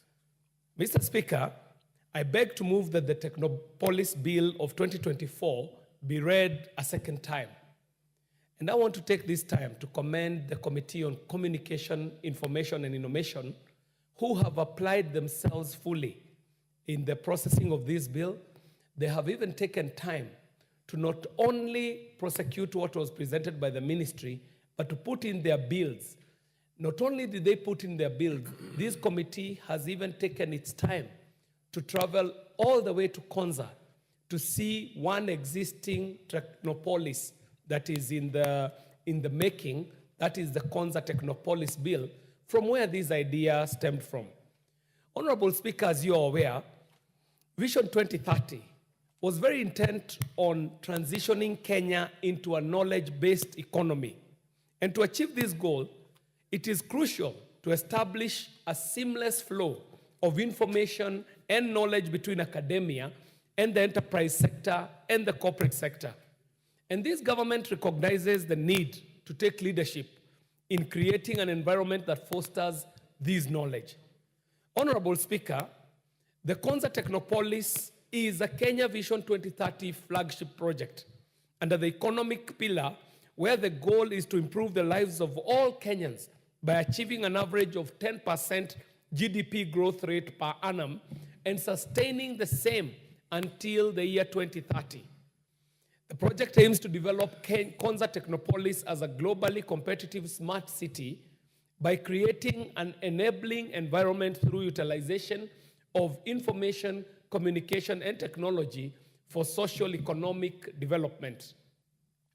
Honorable Speaker, this House would recall that there was a legal notice number 23, 5th of April 2012, that established the Konza Technopolis Development Authority, also known as KOTDA, and it was tasked to coordinate the planning, the development, and the development of the Konza Technopolis in a 5,000-acre land at Konza. And Konza sits right between three counties, the county of Kajiado, the county of Machakos, and the county of Makueni. And it is on this 5,000-acre land at Konza that Konza Technopolis sits, and it is intended to integrate infrastructural facilities. It is also administering and managing the Technopolis operations, regulating and approving of investment activities and land leasing in the area. Now, Honorable Speaker, the Konza Technopolis Development Authority, in its form as it was presented, comes into headwinds when we realize that KOTDA had a life of 10 years, Mr. Speaker. However, when they are leasing land, the land leases go up to 90 years, Mr. Speaker. And this sets a problem for KOTDA in the form and manner as it exists. Honorable Speaker, as you're aware, the government, through its bottom-up economic transformation agenda, recognizes the crucial role that the digital economy plays in accelerating the country's economic transformation agenda. And so this bill intends and proposes for the establishment of Technopolis to energize a robust ICT-driven economy towards meeting the 21st century's needs, and the Technopolis Development Authority to drive this country towards achieving its economic development objectives as outlined in Kenya Vision 2030. Over and above the Kenya Vision 2030 and the bottom-up economic transformation agenda, Mr. Speaker, the Kenya Kwanza administration has also formulated the Kenya Digital Superhighway Program, a project that is ongoing. And Mr. Speaker, this bill shall come in a great way to support the implementation of this digital superhighway. Honorable Speaker, this bill that I present before this House seeks to provide a comprehensive framework for the establishment of a Technopolis in Kenya and to create Technopolis Development Authority, which will be responsible for the development, the governance, the planning, the management, the improvement, and the maintenance of every Technopolis established.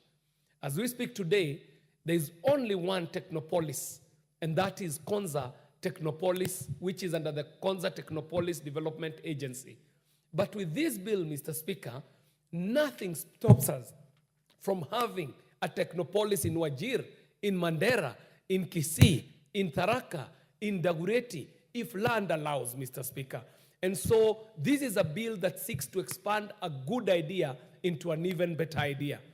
Honorable Speaker, the bill that I moved this afternoon has 65 clauses, and it seeks to transition the former Konza Technopolis Development Authority to the new Technopolis Development Authority.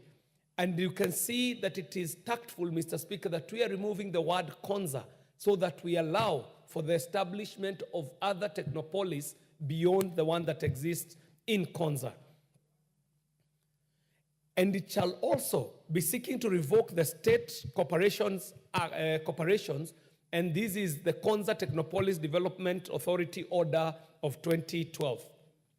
Mr. Speaker, Part 1, and this is in Clause 3 of this bill, outlines the objectives of the legislation as to provide for the establishment, the development, and the management of a Technopolis in a designated geographical area to create conducive environment to attract and retain world-class talent by providing state-of-the-art infrastructure, position a Technopolis as a premier destination for technology-driven businesses, research institutions, innovation ecosystems, provide for adoption of sustainable environmental practices and technologies within a technopolis, offer incentives and other forms of government support to encourage investments in a technopolis and support the development of Kenya's knowledge-based economy. Mr. Speaker, I have moved in this House a motion seeking to institute a science museum in the Republic. And such an idea finds its place in such a bill, Mr. Speaker, in such a place when we establish this technopolis, they can also house some of these developments up to and including a science museum.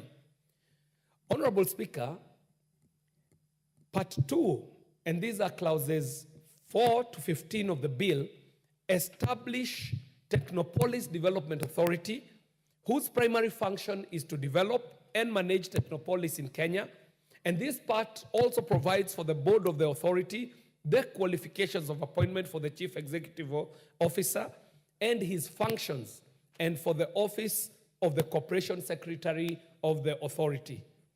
Honorable Speaker, Part 3 of this bill provides for the establishment of a technopolis by the cabinet secretary through a notice in the Gazette, and for the development of a high technology innovation system at a technopolis by the authority.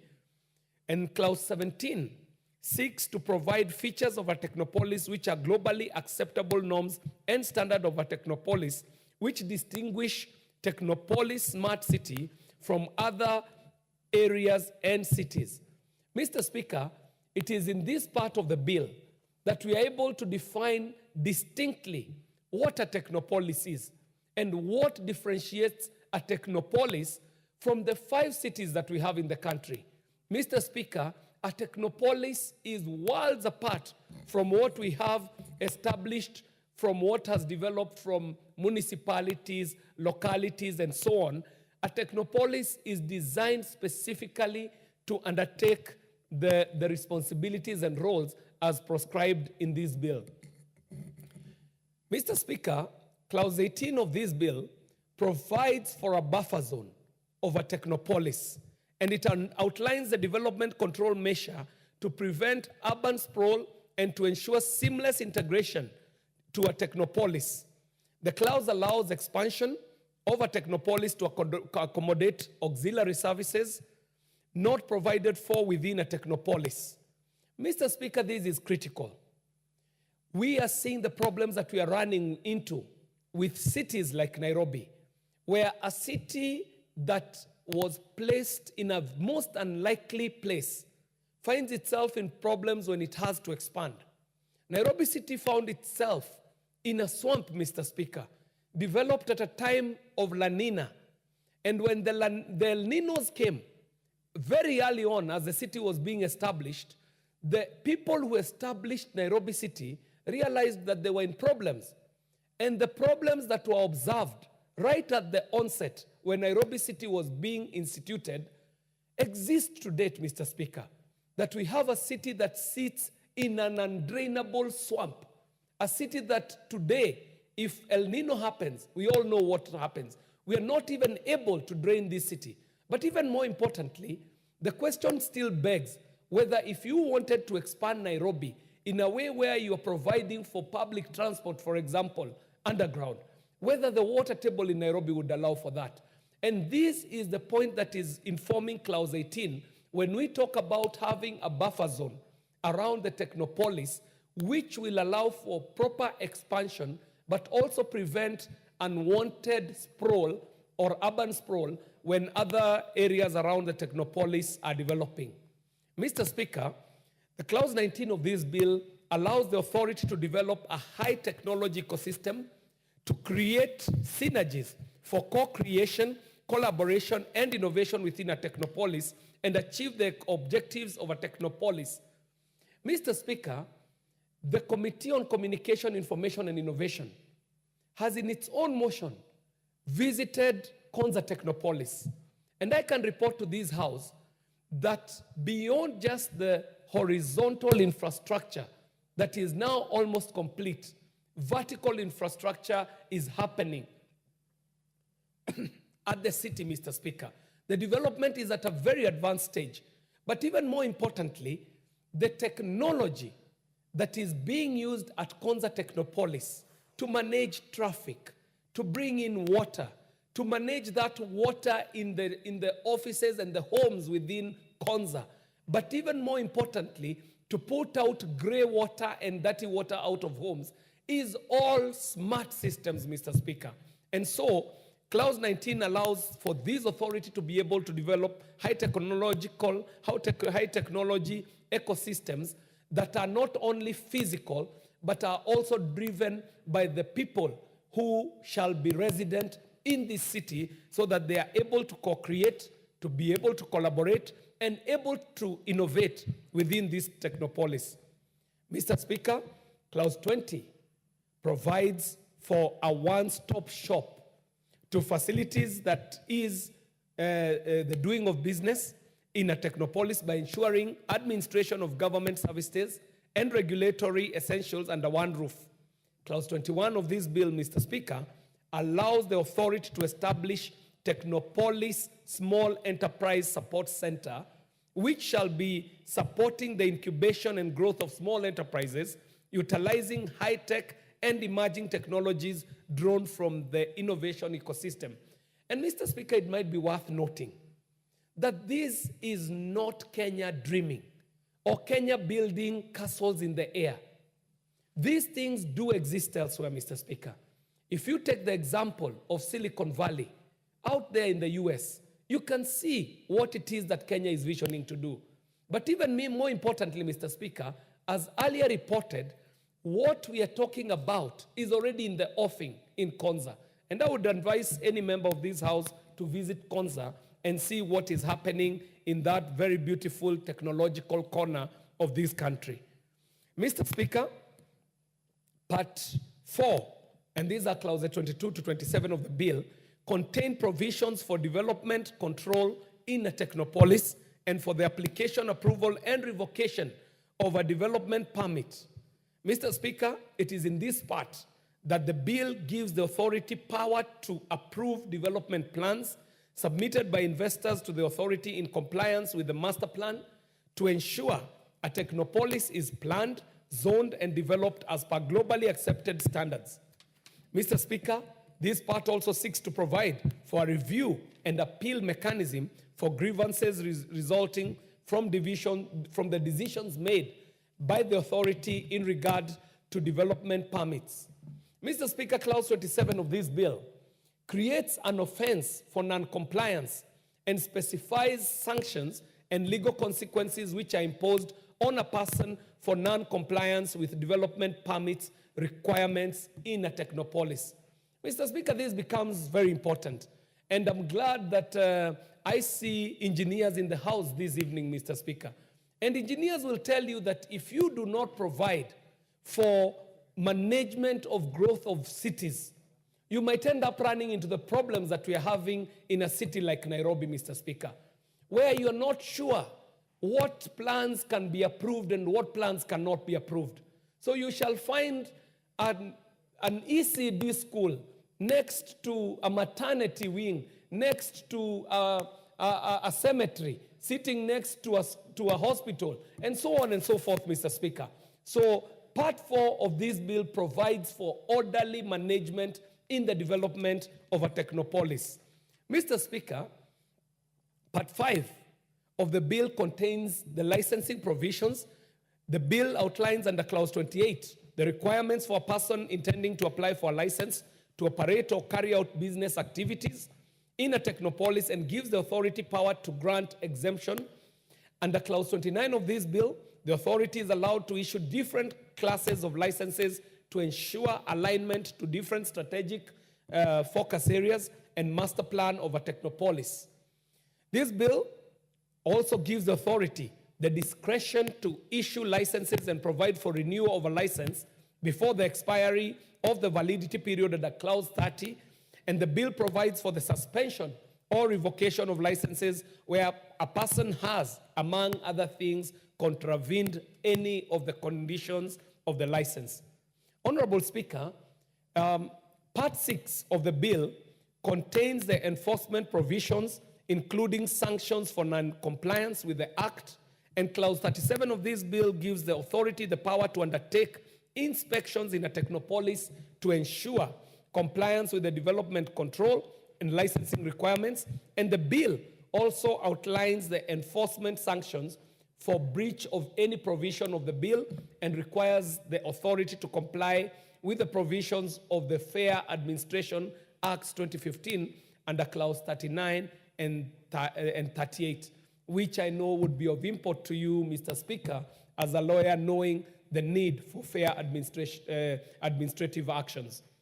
Honorable Speaker, Part 8 of the bill contains the financial provisions, including the sources of the monies for the authority, the annual estimates, and financial reporting mechanisms. Honorable Speaker, Part 9 of this bill contains provisions relating to the Technopolis Dispute Resolution Tribunal, a tribunal that shall be established to determine appeals from decisions of the authority on licensing, development, control, and any enforcement decision. This part allows appeals to be made from decisions of the tribunal to the High Court within 30 days. And Clause 51 mandates the Judicial Service Commission to appoint staff at the tribunal as appropriate. And Clause 52 also allows the expenses of the tribunal to be paid out of the judiciary fund. Mr. Speaker, Clause 57 of this bill obligates the tribunal to formulate its procedure for the determination of appeals placed before it for determination. And Clause 58 outlines the powers of the tribunal that are necessary for it to adjudicate matters. In terms of decision making, the bill allows the tribunal under Clause 59 to confirm or set aside the order or decision of the authority in question or make such other order as it may seem or deem just. Clause 60, Mr. Speaker, provides for the right of appeal of a decision of the tribunal to the High Court within 30 days of the decision, and Clause 61 empowers the Chief Justice to formulate practice rules and procedures for the tribunal. Honorable Speaker, the final two clauses, Clause 10, and this is Part 10, sorry, and these are Clauses 62 to 65 of the bill, contain the general provisions. And these include provisions relating to the power of the Cabinet Secretary to make regulations, to the power to make provisions relating to the power of the Cabinet Secretary to make regulations, operationalize the provision of the Act, incentives applicable to a technopolis, and all that is carried with the provisions that are relating to the powers of the Cabinet Secretary. Mr. Speaker, in Clause 65, in Clause 64, where a convicted person is liable on conviction to a fine not exceeding 2 million shillings or to imprisonment for a term not exceeding 2 years or both. Under Clause 65, the bill provides for general penalties for offenses of non-compliance and for carrying out business activity within a technopolis without a license or exemption where on conviction the person is liable to a fine not exceeding 5 million shillings or to imprisonment to a term not exceeding 5 years or both. Honorable Speaker, Part 11 contains the transitional and saving provisions. Mr. Speaker, I think it would be important to realize that there existed an authority by the name of the Konza Technopolis Development Authority, and we need to provide for the transition to the new Technopolis Development Authority so that we are able to safeguard the gains made by COTDA and also to ensure the expertise and regulatory aspects made are seamlessly transitioned. Through the transition clauses, Mr. Speaker, the bill preserves the existing rights and obligations, including the contracts, the staff, chief executive officer, the board of directors, and ensures that a member of staff and the board of the former authority in office continues to members of staff and the board of the new authority. Clause 67 revokes the state corporation, and that is the Konza Technopolis Development Authority Order of 2012.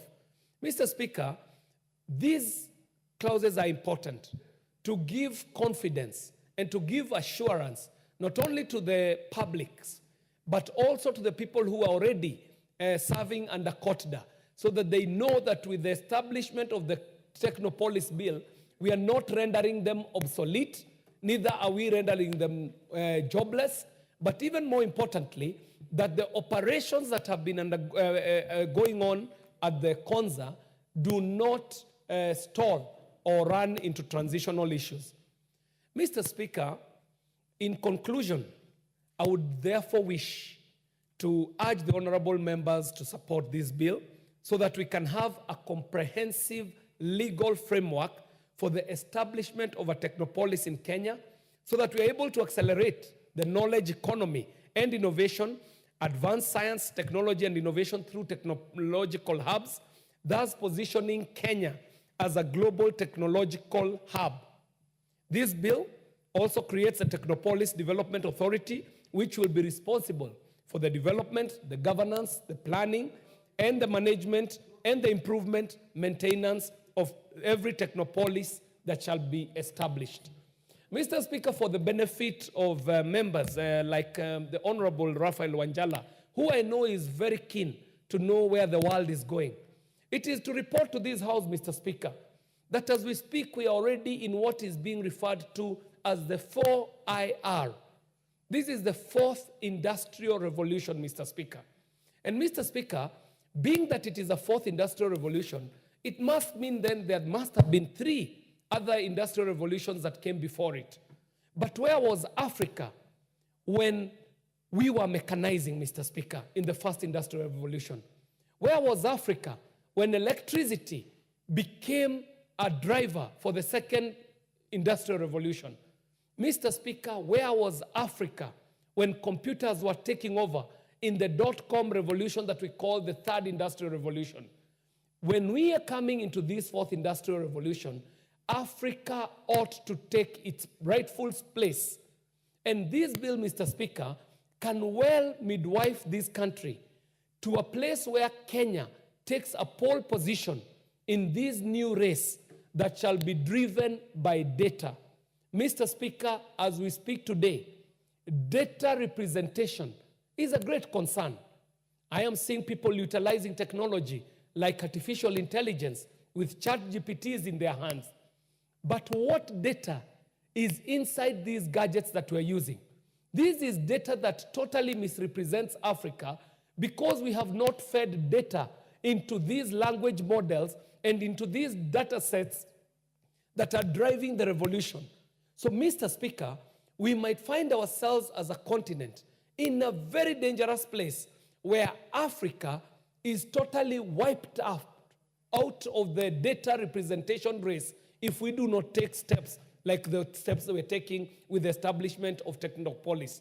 But most importantly, Mr. Speaker, in a Technopolis, we give opportunity for the people of this country, and especially the young and innovative Kenyans, to be a part of developing, of collecting, collating, and organizing data that shall drive and fuel the fourth industrial revolution in such a way that we are giving opportunity to our young people, but even more importantly, getting our data onboarded onto the world platforms in the formation of language models that will inform the fourth industrial revolution. Mr. Speaker, we would not want a situation where our young people are condemned to what I would call digital plantations. Africa suffered. Africans in diaspora suffered when the colonization was happening, when slave trade was happening. Our people were condemned to cotton plantations. When the white man came to Kenya, we were just discussing the coffee bill. Our people were condemned to coffee plantations.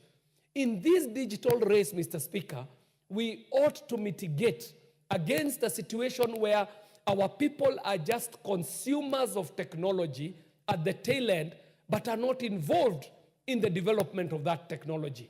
We would not want our young people to be left to just data entry jobs, to just annotation jobs in the digital world.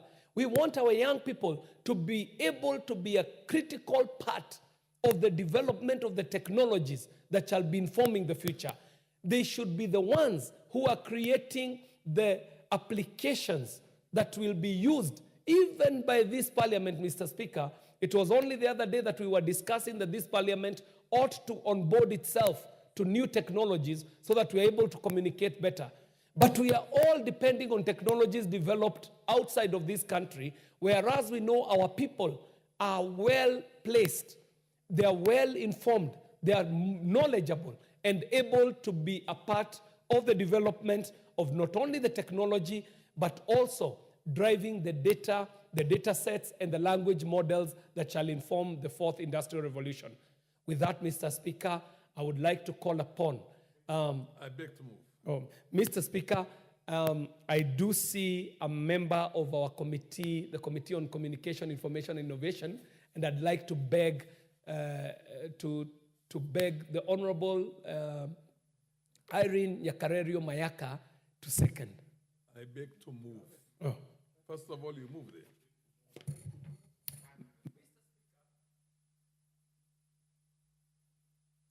Speaker, having said all that I have said, I now therefore beg to move, and I do ask the Honorable Irene Yakarerio Mayaka, a member of the Committee on Communication, Information, and Innovation, to second this bill.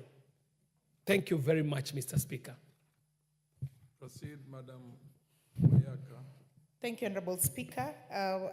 Honorable Speaker, I beg to second the motion, and I'll just give a few additional points in that as I second. First of all, of course, to thank the chair and our committee because we went through this particular bill. We also the importance of us enabling the Technopolis to be advanced beyond the Konza Technopolis.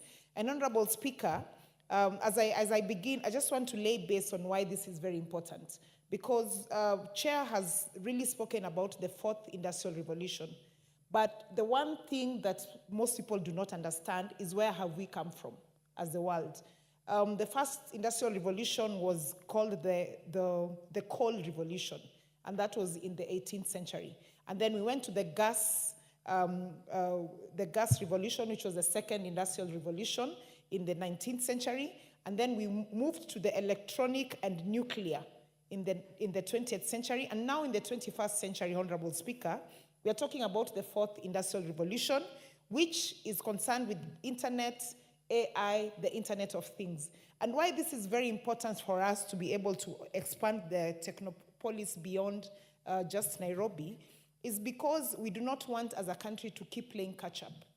We are a country that is very innovative driven. A lot of our young people operate in this innovation space.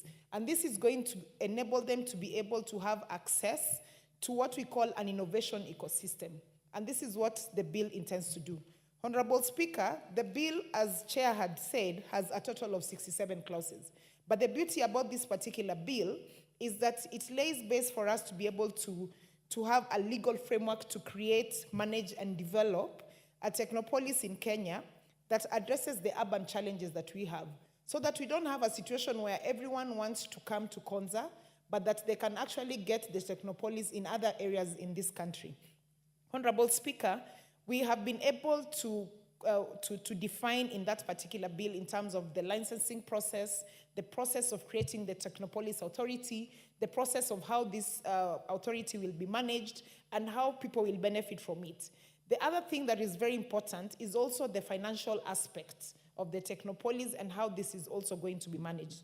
Honorable Speaker, most of the time we do have situations where we have very good policy papers in our country, we have very good frameworks, but the thing that really lacks is the implementation. And so for me, what I'd just like to ensure that we actually do is that because we already do have the Konza Technopolis in place, is that now we will be able to mirror what is there to transfer this to other places. And just as Chair has invited honorable members to visit Konza, I'd really love for our honorable members to visit there, because we want to get to a space in this country where we also have smart cities, so that we are in line with what the rest of the world is doing. At Konza right now, they're even coming up with systems that will enable even our local police to be able to use innovation and technology to be able to do their job. And that for us is something that is very progressive. We do have a university in Konza called the KAIST that seeks to actually educate our young people on the internet space, computer engineering, and everything that is actually within that space, so that we also expand our knowledge and ensure that we are not only learning about what the other industries that are currently in this country and the rest of the world, but that we are also playing catch up with the rest of the world in terms of what more can we do in this internet space. Honorable Speaker, one of the things that I have always grappled with, and I really wish that we could do as a country, we do have a lot of us who are consumers of AI products within our spaces, whether it's on your Facebook, whether it's on the X, or whether it's just on social media. A lot of us use things like ChatGPT, and most of these things are actually revenue-generating streams. But that revenue is getting out of our country. What if we had a situation where our young people are able to actually come up with some of these applications, make AI-generated applications, so that they can also make revenue within our country, that we don't have to spill out revenue to other countries. So for me, what this seeks to do is to ensure that we are giving our young people a space that they're able to have innovative ideas, and they're able to also be taught about this. Honorable Speaker, in terms of what we now call a knowledge-based economy, that is the other thing that is going to really be supported by the Technopolis bill. Startups as well. A lot of people right now are doing startups. A lot of people have gone into the gig economy. We have not yet ventured into that space as a country. Gig economy, Honorable Speaker, would enable most of the people to be able to work flexible hours. Like, for example, I can decide I want to sleep during the day and work at night. But we also need, at some point, to have laws in place that actually enable such environments to be able to operate, with people being protected within the law. So when we have this Technopolis expanding to other areas, then we will also be forced to go back to the drawing board and actually think of how else can we improve our labor laws, our employment laws, so that they can also have the flexibility that is within the innovative space. Because innovative space, you do not have to work from 8 to 5 p.m. You can choose to work at night, or you can choose to work 3 days in a week and do other things for the rest of the days, but you're still able to be protected within a legal framework. So in my thinking, I just want to believe that we will go in that direction. Honorable Speaker, just as I also conclude, I just want to also give a few other advantages that we will see with this Technopolis. One, of course, as has been said by Chair, and I just want to emphasize, is designated geographical area. Like we said, we do not want a situation where we are only having this confined to one particular space. And so this bill also seeks to just revoke the current Konza Technopolis Development Authority, so that we are able to have a bill that covers all the Technopolis. Another thing is also for us to be able to attract and retain world-class talent within our country, because we do have a lot of that. We do have young people who do a lot of international jobs, global jobs, but they do those for other companies. We want to be able to enhance that particular resource within our space as well, so that as a country we can also attract people from other countries to be able to come and do world-class jobs for us. The other thing that this seeks to assist also is premium destinations for technology-driven businesses, research institutions, and as I said earlier, innovation ecosystem. Honorable Speaker, this will also help us to adapt in adaptation of a sustainable environment practice, and also the fact that right now there is a lot of conversations going on about climate change. There's a lot of conversations going on about going green, and the Technopolis will be able to give us advanced knowledge on how we can be able to enhance and ensure that we become a green country. Honorable Speaker, as I finish also, I just want to say that this also offers incentives and other forms of government support and encourages investors as well. So I just want to urge the honorable members that this particular bill is one of those that we say is a differentiator for us. It will take us to the next level, and I'd just like to invite them to support this particular bill so that it can sail through and we can begin to be able to get into the implementation stage. With those few remarks, I second. I thank you.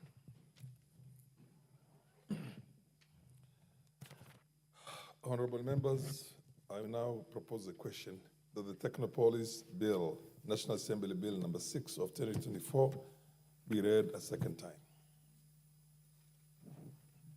The Honorable Mogaka, as you proceed on, and this is for the attention of the chair, there's a little bit of observation that the chairman, I'm saying, of there's a bit of an observation, because the object ideally is to have so many techno-policies.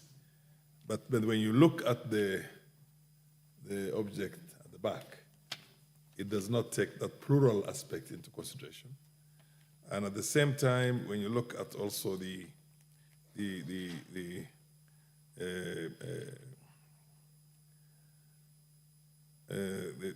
all the material in here, it refers to it in the singular.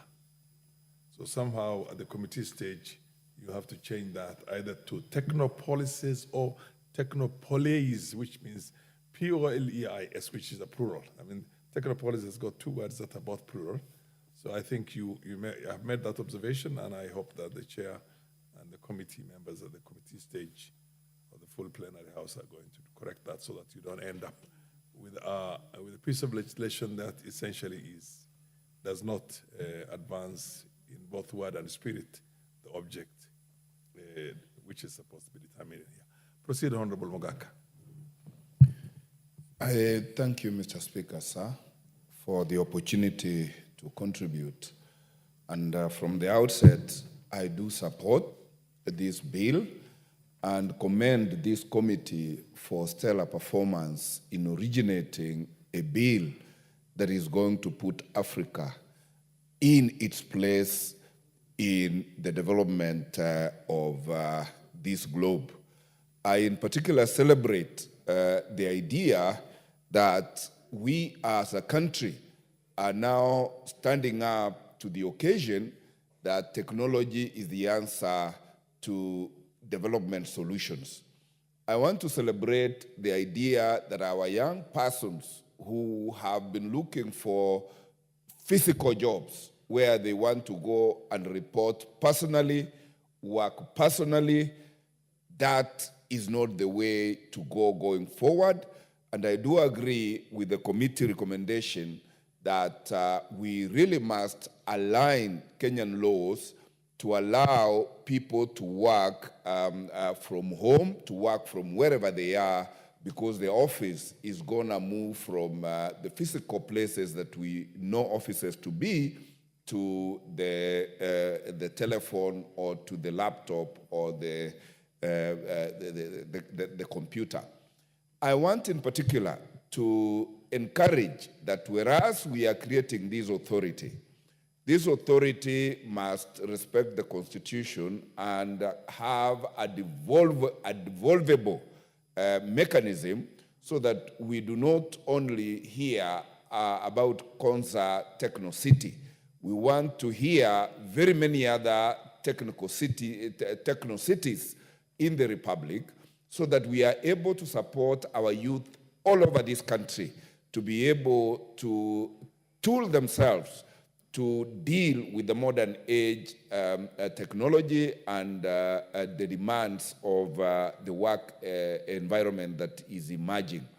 It is true that more money is made online than is made conventionally, and it is therefore imperative that our youth, our children, get properly kitted, get properly tooled to be able to participate in the new and emerging software economy where you work from wherever you are and dollars roll into your bank account.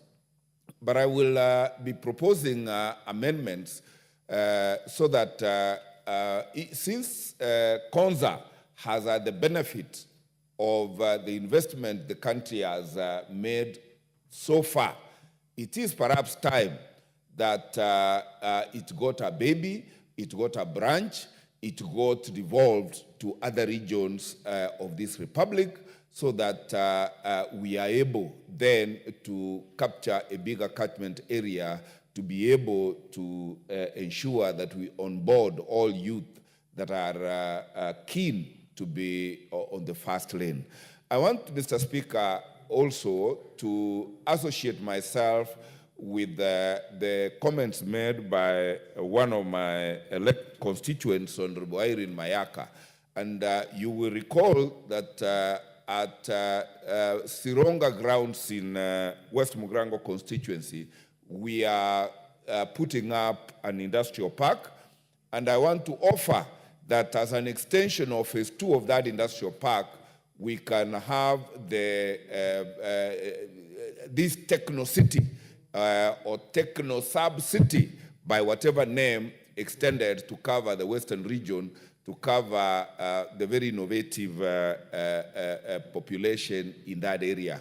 And I say this with tremendous respect, that among the leading brains in ICT and innovation and software development, particularly in the United States, majority of those children hail from my village and its environs.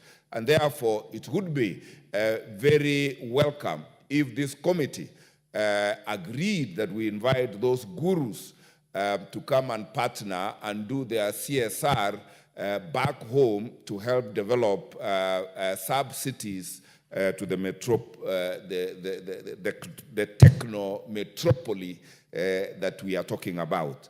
And with that, Mr. Speaker, I beg to support and encourage this committee that this 13th Parliament will be counted on to take Kenya to its level in taking its space in leading in technology. And I do urge the young men in this republic to wake up to this occasion as the 13th Parliament puts up this infrastructure. Rise up to the occasion, put your best foot forward, and be the best in not only in Kenya, but let us conquer the globe technologically. I support. The Honorable Zamzam. Asante sana Mheshimiwa Spika.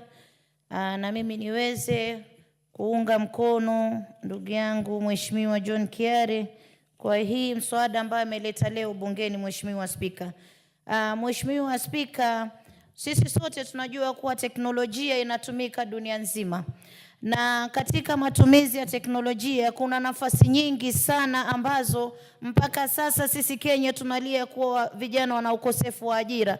Lakini tukitumia mbinu hii ambayo ndugu yangu ameleta, tuweze kuitoa sehemu moja ambayo ni Konza, iweze kuingia sehemu zote za taifa. Mheshimiwa Spika, itakuwa tumetoa mwanya wa watoto wetu ambao siku zote unawapata kwenye simu, unawapata kwenye kompyuta, wanaweza kuingia katika hizi hubs, wakaweza kujitafutia kazi, wakawa wanafanya vitu vyao pale na wanaingiza ajira. Mheshimiwa Spika, Mheshimiwa Spika, ukiangalia vijana wengi Mheshimiwa Spika wako kwenye simu, utawapata tu kwenye WhatsApp, kwenye Facebook, wafanya mambo mengine ya kipuzipuzi. Lakini tukiwapatia mwanya ambao wanaweza kufuata nafasi ambao wanaweza kuwa innovative, wakawa wanaweza kufanya biashara, wanaweza kufanya uchunguzi ama research, wanaweza wakasaidia taifa hili katika mambo mengi Mheshimiwa Spika, na huku akiingiza senti. Mheshimiwa Spika, Mheshimiwa Spika, mimi nikiangalia Mombasa County Mheshimiwa Spika, vile vijana wameharibika.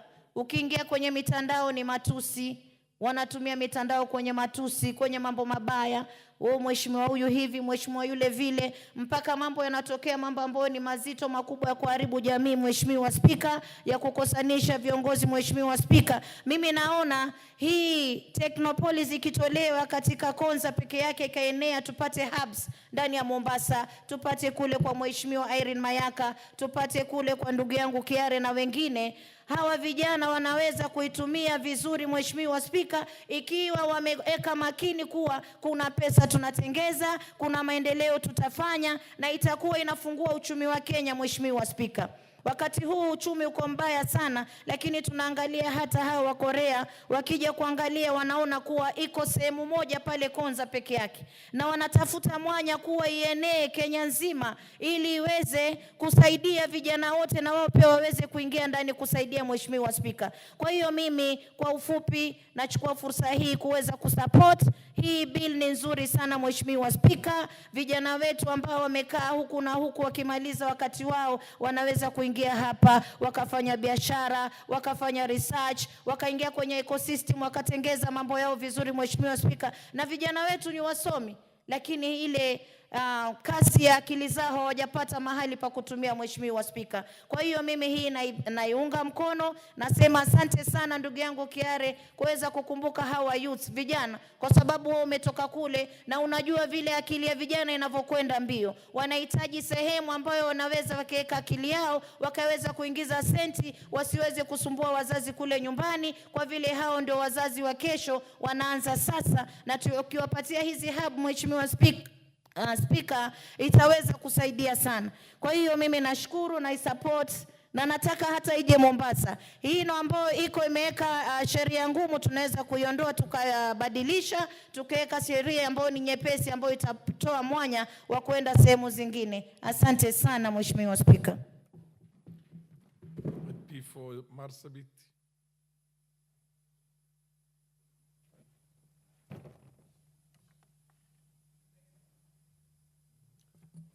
Thank you, Honorable Speaker, for allowing me to add my contribution to this very important bill that has been moved and for the debate that is currently going on. Honorable Speaker, I want to also congratulate the chair for me moving this very ably, and for members to show all the willingness to support this bill. Honorable Speaker, the Technopolis Bill, National Assembly Bill number 6 of 2024, seeks to establish technopolises across the country, and it is envisioned to have hubs in almost all the counties, which will enhance communication and innovation and entrepreneurship. Honorable Speaker, this will support our young people. We know very well that today we have big number of our young people who are well educated, who have their certificates, but are not employed. And since we know very well again, Kenyans are very innovative, this will give our young people to get connected to the entire world and also earn a living. Honorable Speaker, after going through the bill, I have seen that the bill provides comprehensive legal framework for the creation, management, and development of technopolis in Kenya to address urban challenges and through digital innovation. Honorable Speaker, once we have the legal framework, we know very well that everyone or all Kenyans are well guided, and everybody will just refer to that and put all the necessary measures in place so that as we begin this, it will be of great help to Kenyans. When we talk of the entire country and all the counties, it means that even the farthest, even the places that some of us come from, the most remote areas, will be covered by this. And it doesn't mean that when you come from the remotest part of this country, that your young people or the people there are behind or are not educated. Today in our country, even those people who are not well educated are creative enough and they can be given the opportunity to do this and earn a living. Again, why I support this is because the bill emphasizes on creation of conducive environment. That conducive environment is what we all want. And it is something that our government can invest in so that we create that conducive environment for everybody so that we can give equal opportunity to all our young people in the entire country. And through that, we will be able to see the creativity, to see the knowledge and the skills, and they can put this country at another level. As we know very well that M-Pesa is our own initiative, and it is a Kenyan brand that is now moving globally. And given opportunity, with that conducive environment, I am sure our young people and even those people who are gifted and already have knowledge on ICT can be able to grow in this. Again, this will give us and create a conducive environment to attract and retain world-class talent. We know very well that why some of our people are poor today is because of the lack of opportunity. Given opportunity, we can be able to open the opportunities that are there and also the potential that we have in different places and with different people. So for me, I support this so that we can attract and retain that world-class talent and be able to compete with others. I'm sure, Honorable Speaker, once we do this, after some years, Kenyans will be happy and will say thank you to those people who participated in passing this bill, because it will be very transformative, and we will have participated in transforming our country positively, and also given the young people the opportunity to participate. Again, the bill provides for the adoption of sustainable environmental practices and technologies within Technopolis. Honorable Speaker, this is all that we need. And that is why I support this bill. And finally, even when you look at the public participation that took place, which was done pursuant to Article 118(1) of the Constitution under the Standing Orders 127(3), the committee gave this a lot of attention and received memorandums and sat with the different stakeholders and collected views from people. That the information and the views they collected is what will guide us and has guided the committee. With those few remarks, Honorable Speaker, I support this and I congratulate the committee for the job well done. Thank you. The Honorable Gitonga Murugara, MP for Tharaka. Yes. Thank you very much, Mr. Speaker, for the opportunity to rise and support this very important bill. And it's very important. And I must commend the chairperson of the ICT committee, the Honorable John Kiarie. They have done a fantastic job as a committee, and he has ably presented this bill in the best manner he could, eloquently and convincingly.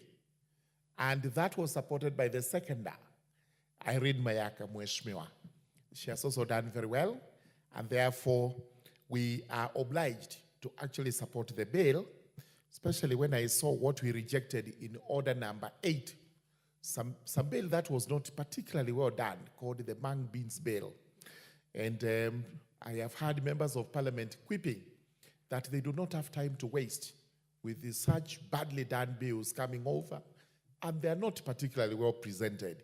But this is an example of what good work Parliament can do, and just do it well. with those remarks, I wish to support this bill.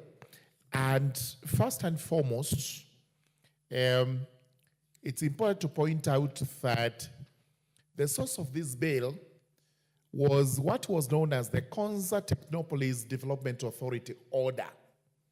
It was an order that was made in 2012, establishing the Konza Technopolis as a technological city at Konza. We have had that for a while now. We may not have made a lot of progress regarding the establishment of the city, but the little we have done, we found this is the route to go. And therefore today, in this house, it has been introduced that we actually have a bill, what is going to be an act of parliament, establishing technopolis in the country. Not one technopolis, but technopolis from time to time, as is going to be determined by the law. It's important because a technopolis is a technology city where young people especially, but young people will soon also be old people, will be highly learned in the technology. International people will come in as investors, and Konza City is not going to accommodate this alone. They may have to come to Marimanti in the Raka constituency. They may have to go to Runyenjes in Runyenjes constituency of Honorable Mushangi Karemba.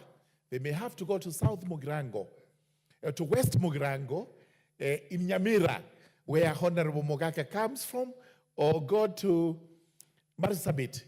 And Marsabit is growing very fast as a town. It's going to be a city soon. We need all this. Therefore, this is a very important piece of legislation which this House must do justice to. So we're now going to have this established, and after definitions which we have no quarrel with, we will go to the establishment of the authority.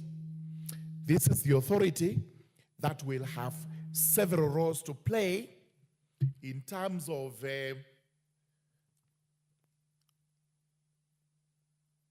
what they are able to do as legal persons in law. They will be sui juris. That's what he says in law, that they are capable of suing and being sued. Then they will be able to enter contracts as legal personalities and do everything else that appertains to the act. As regards exactly what their functions will be, this is clearly set out in section 5. And the most important is to plan, develop, and manage technopolis. We will be removing that. But even if it is defined as a technopolis, it doesn't matter, because now we've removed the name Konza City. It can be established in any part of the country regarding this particular law. What else I have picked out as very important is the procedure of establishing a technopolis in clause 16. And this will be determined by several factors, including the geographical area and the buffer zone of that particular technopolis, as will be determined. Then the authority will have power to control how these technopolis would be developed. This is important because we do not want haphazard development of cities, especially technological cities, because that may have its own repercussions if we don't do it properly. We've heard about how Nairobi developed as an old town beginning somewhere around 1900, and today, which is 100 and possibly 24 years, we are complaining that we did not think through Nairobi properly, and that today we may have difficulties in expansion, we may have difficulties in development, but this is the city, and we just have to live with it. The answer to that problem is we must plan properly, and Once we plan, we are able to get a city similar to what we are getting in the developed world, the Silicon Valley in America and elsewhere. Of course, we have the licensing provisions which are set out in clause 28 regarding persons who will be carrying out business in these particular cities, how they are to be licensed by the authority. The same authority has enforcement provisions so that nobody breaches the law when it comes to setting out the business in these technopolies, and the third, we do not have illegal activities being carried on. And most important is that if you don't plan properly, remember technology today is the alternative brain of a human being. If you don't do it properly, it is actually going to be used against you, and what you have is what we've been hearing from time to time. There is hacking of equipment, as a result of which individuals, including governments, have lost huge sums of money. We have the dispute resolution, which is very important, and we have a tribunal being established. As usual, this is going to be part of the judiciary because they are actually saying now all tribunals should be condensed under the judiciary. This parliament, this house has not agreed to that proposal 100%, and we will have to look at this to see whether from this act it is a tribunal that is going to be established for a specific purpose apart from just dispute resolution. We may have to consider, the committee will consider, we'll also consider making it a special tribunal so that it is able to escape the grip of the judiciary. Otherwise, it will have to be controlled and run from the judiciary. Then from there, we have the section on general provisions. These are saving and delegated powers. This is on subsidiary legislation, which is extremely important. In fact, without regulations which are going to flow from this act, we may have difficulties in enforcing the particular law. So this is a very important piece of legislation. In fact, I would want to see technopolis somewhere in Tharaka or Tharaka Nithi County, so that as we talk about Konza City, I'm also talking about another city that can be established nearer to the people, where we can also do technology as other parts of the country also continue to do that technology, whether in Isiolo, whether in Kitui, whether everywhere else where it's going to be necessary. With those remarks, Mr. Speaker, sir, I beg to support. The Honorable Eric Muchangi, MP for Onyenjes, followed by the Honorable Junius Mawathe, MP for Mpakasi South. Thank you very much, Honorable Speaker. For if you're going to be generous enough, he can have a few more minutes, because then you have only 10 minutes between now and when we are going to adjourn. So you want to be generous to him? That is well noted, Honorable Speaker. And I wish to start by thanking the Honorable KJ for a job well done on this very specific bill on the creation of an authority that should oversee the establishment of technopolis zones in this country. Honorable Speaker, I wish to start by saying that recently I had an opportunity to look at what is happening at Konza, and I couldn't believe my eyes, because a lot has been said, but during that time I was able to actually see the horizontal development, the kind of infrastructure that has been set up in that place. And the best thing that we can do, Honorable Speaker, as a House, is to support now this legislation so that what is happening in Konza can be replicated across the country, and this would project our country as one of the best investment destinations. Honorable Speaker, going by the kind of education and training that our young people have gone through, it is very clear to tell of the future. And we can quickly predict that in the coming days, our young people will be enabled so greatly by technology to undertake responsibilities and to work. So the best thing that we can do as a house is to legislate, not just for ourselves, but for the generation that is coming after us, so that they will find legal, or rather a legal framework that will facilitate investment that will come from local investors and even those from abroad.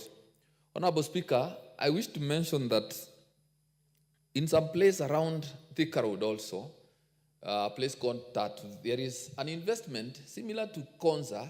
Maybe it is not that level of Konza, but every day I go around that place, I see thousands and thousands of young people.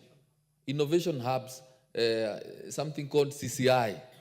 It hosts thousands and thousands of young people. They go there every day and they work day and night. So I am imagining that if this is present in those other places in the country, then our growing population of young people who are well educated but still jobless can find work to do, and they will all be proud of their country. So I support this, and I believe that even in the places like Embu County, where I come from, Runyenje's constituency, and the Bere part of the country, which is actually very expansive, can benefit now from the establishment of these ideas.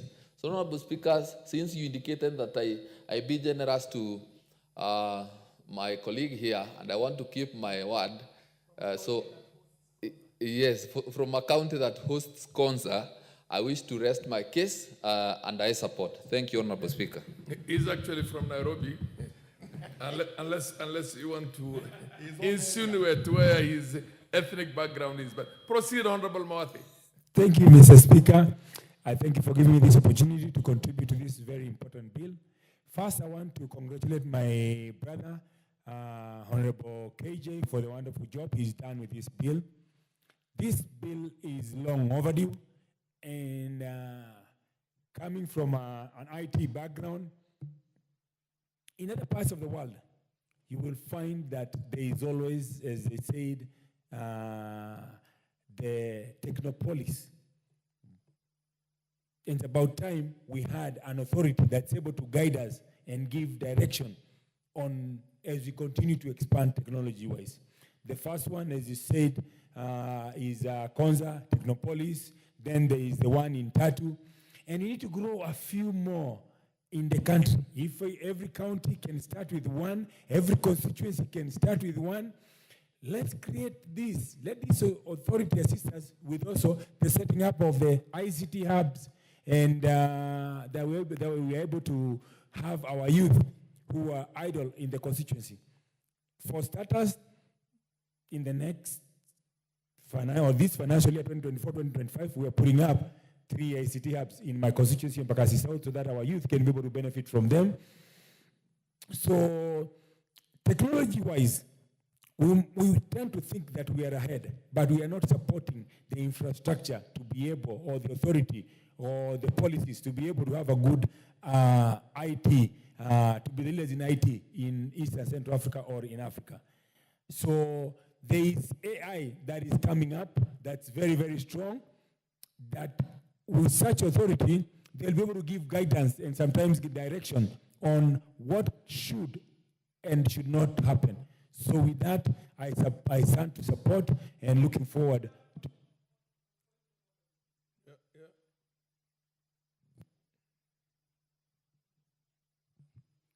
Mr. Speaker, I'm very hesitant to interrupt my colleague when he is debating, and I just wanted to, with his permission, to inform him, even as he debates, Mr. Speaker. Do you wish to be informed by the Honorable KJ, MP for Embakasi South? Yes. Proceed.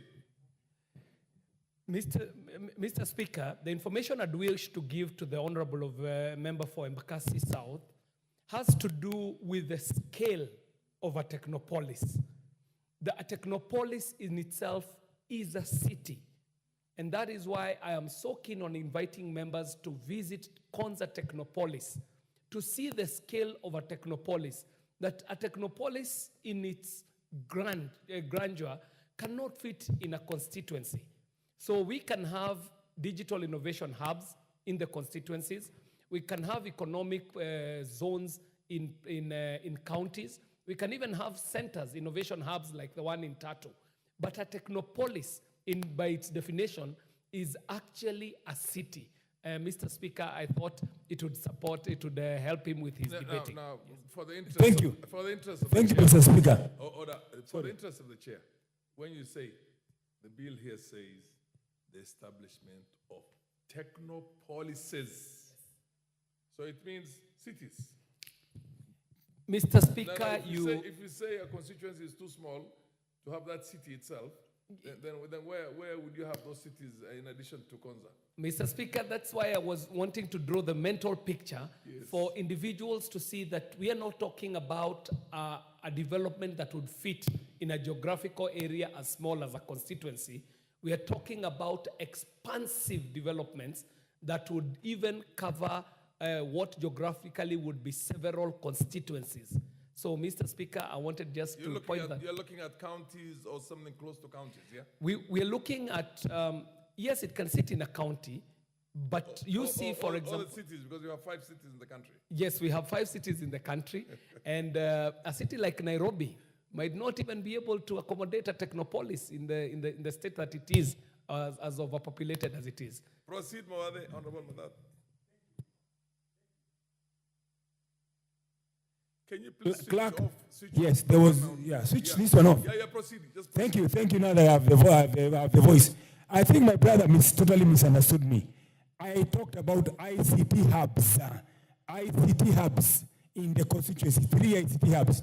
I have only been to Konza Technopolis maybe 6 to 8 times, so I am aware of the scale and the horizontal development that is there.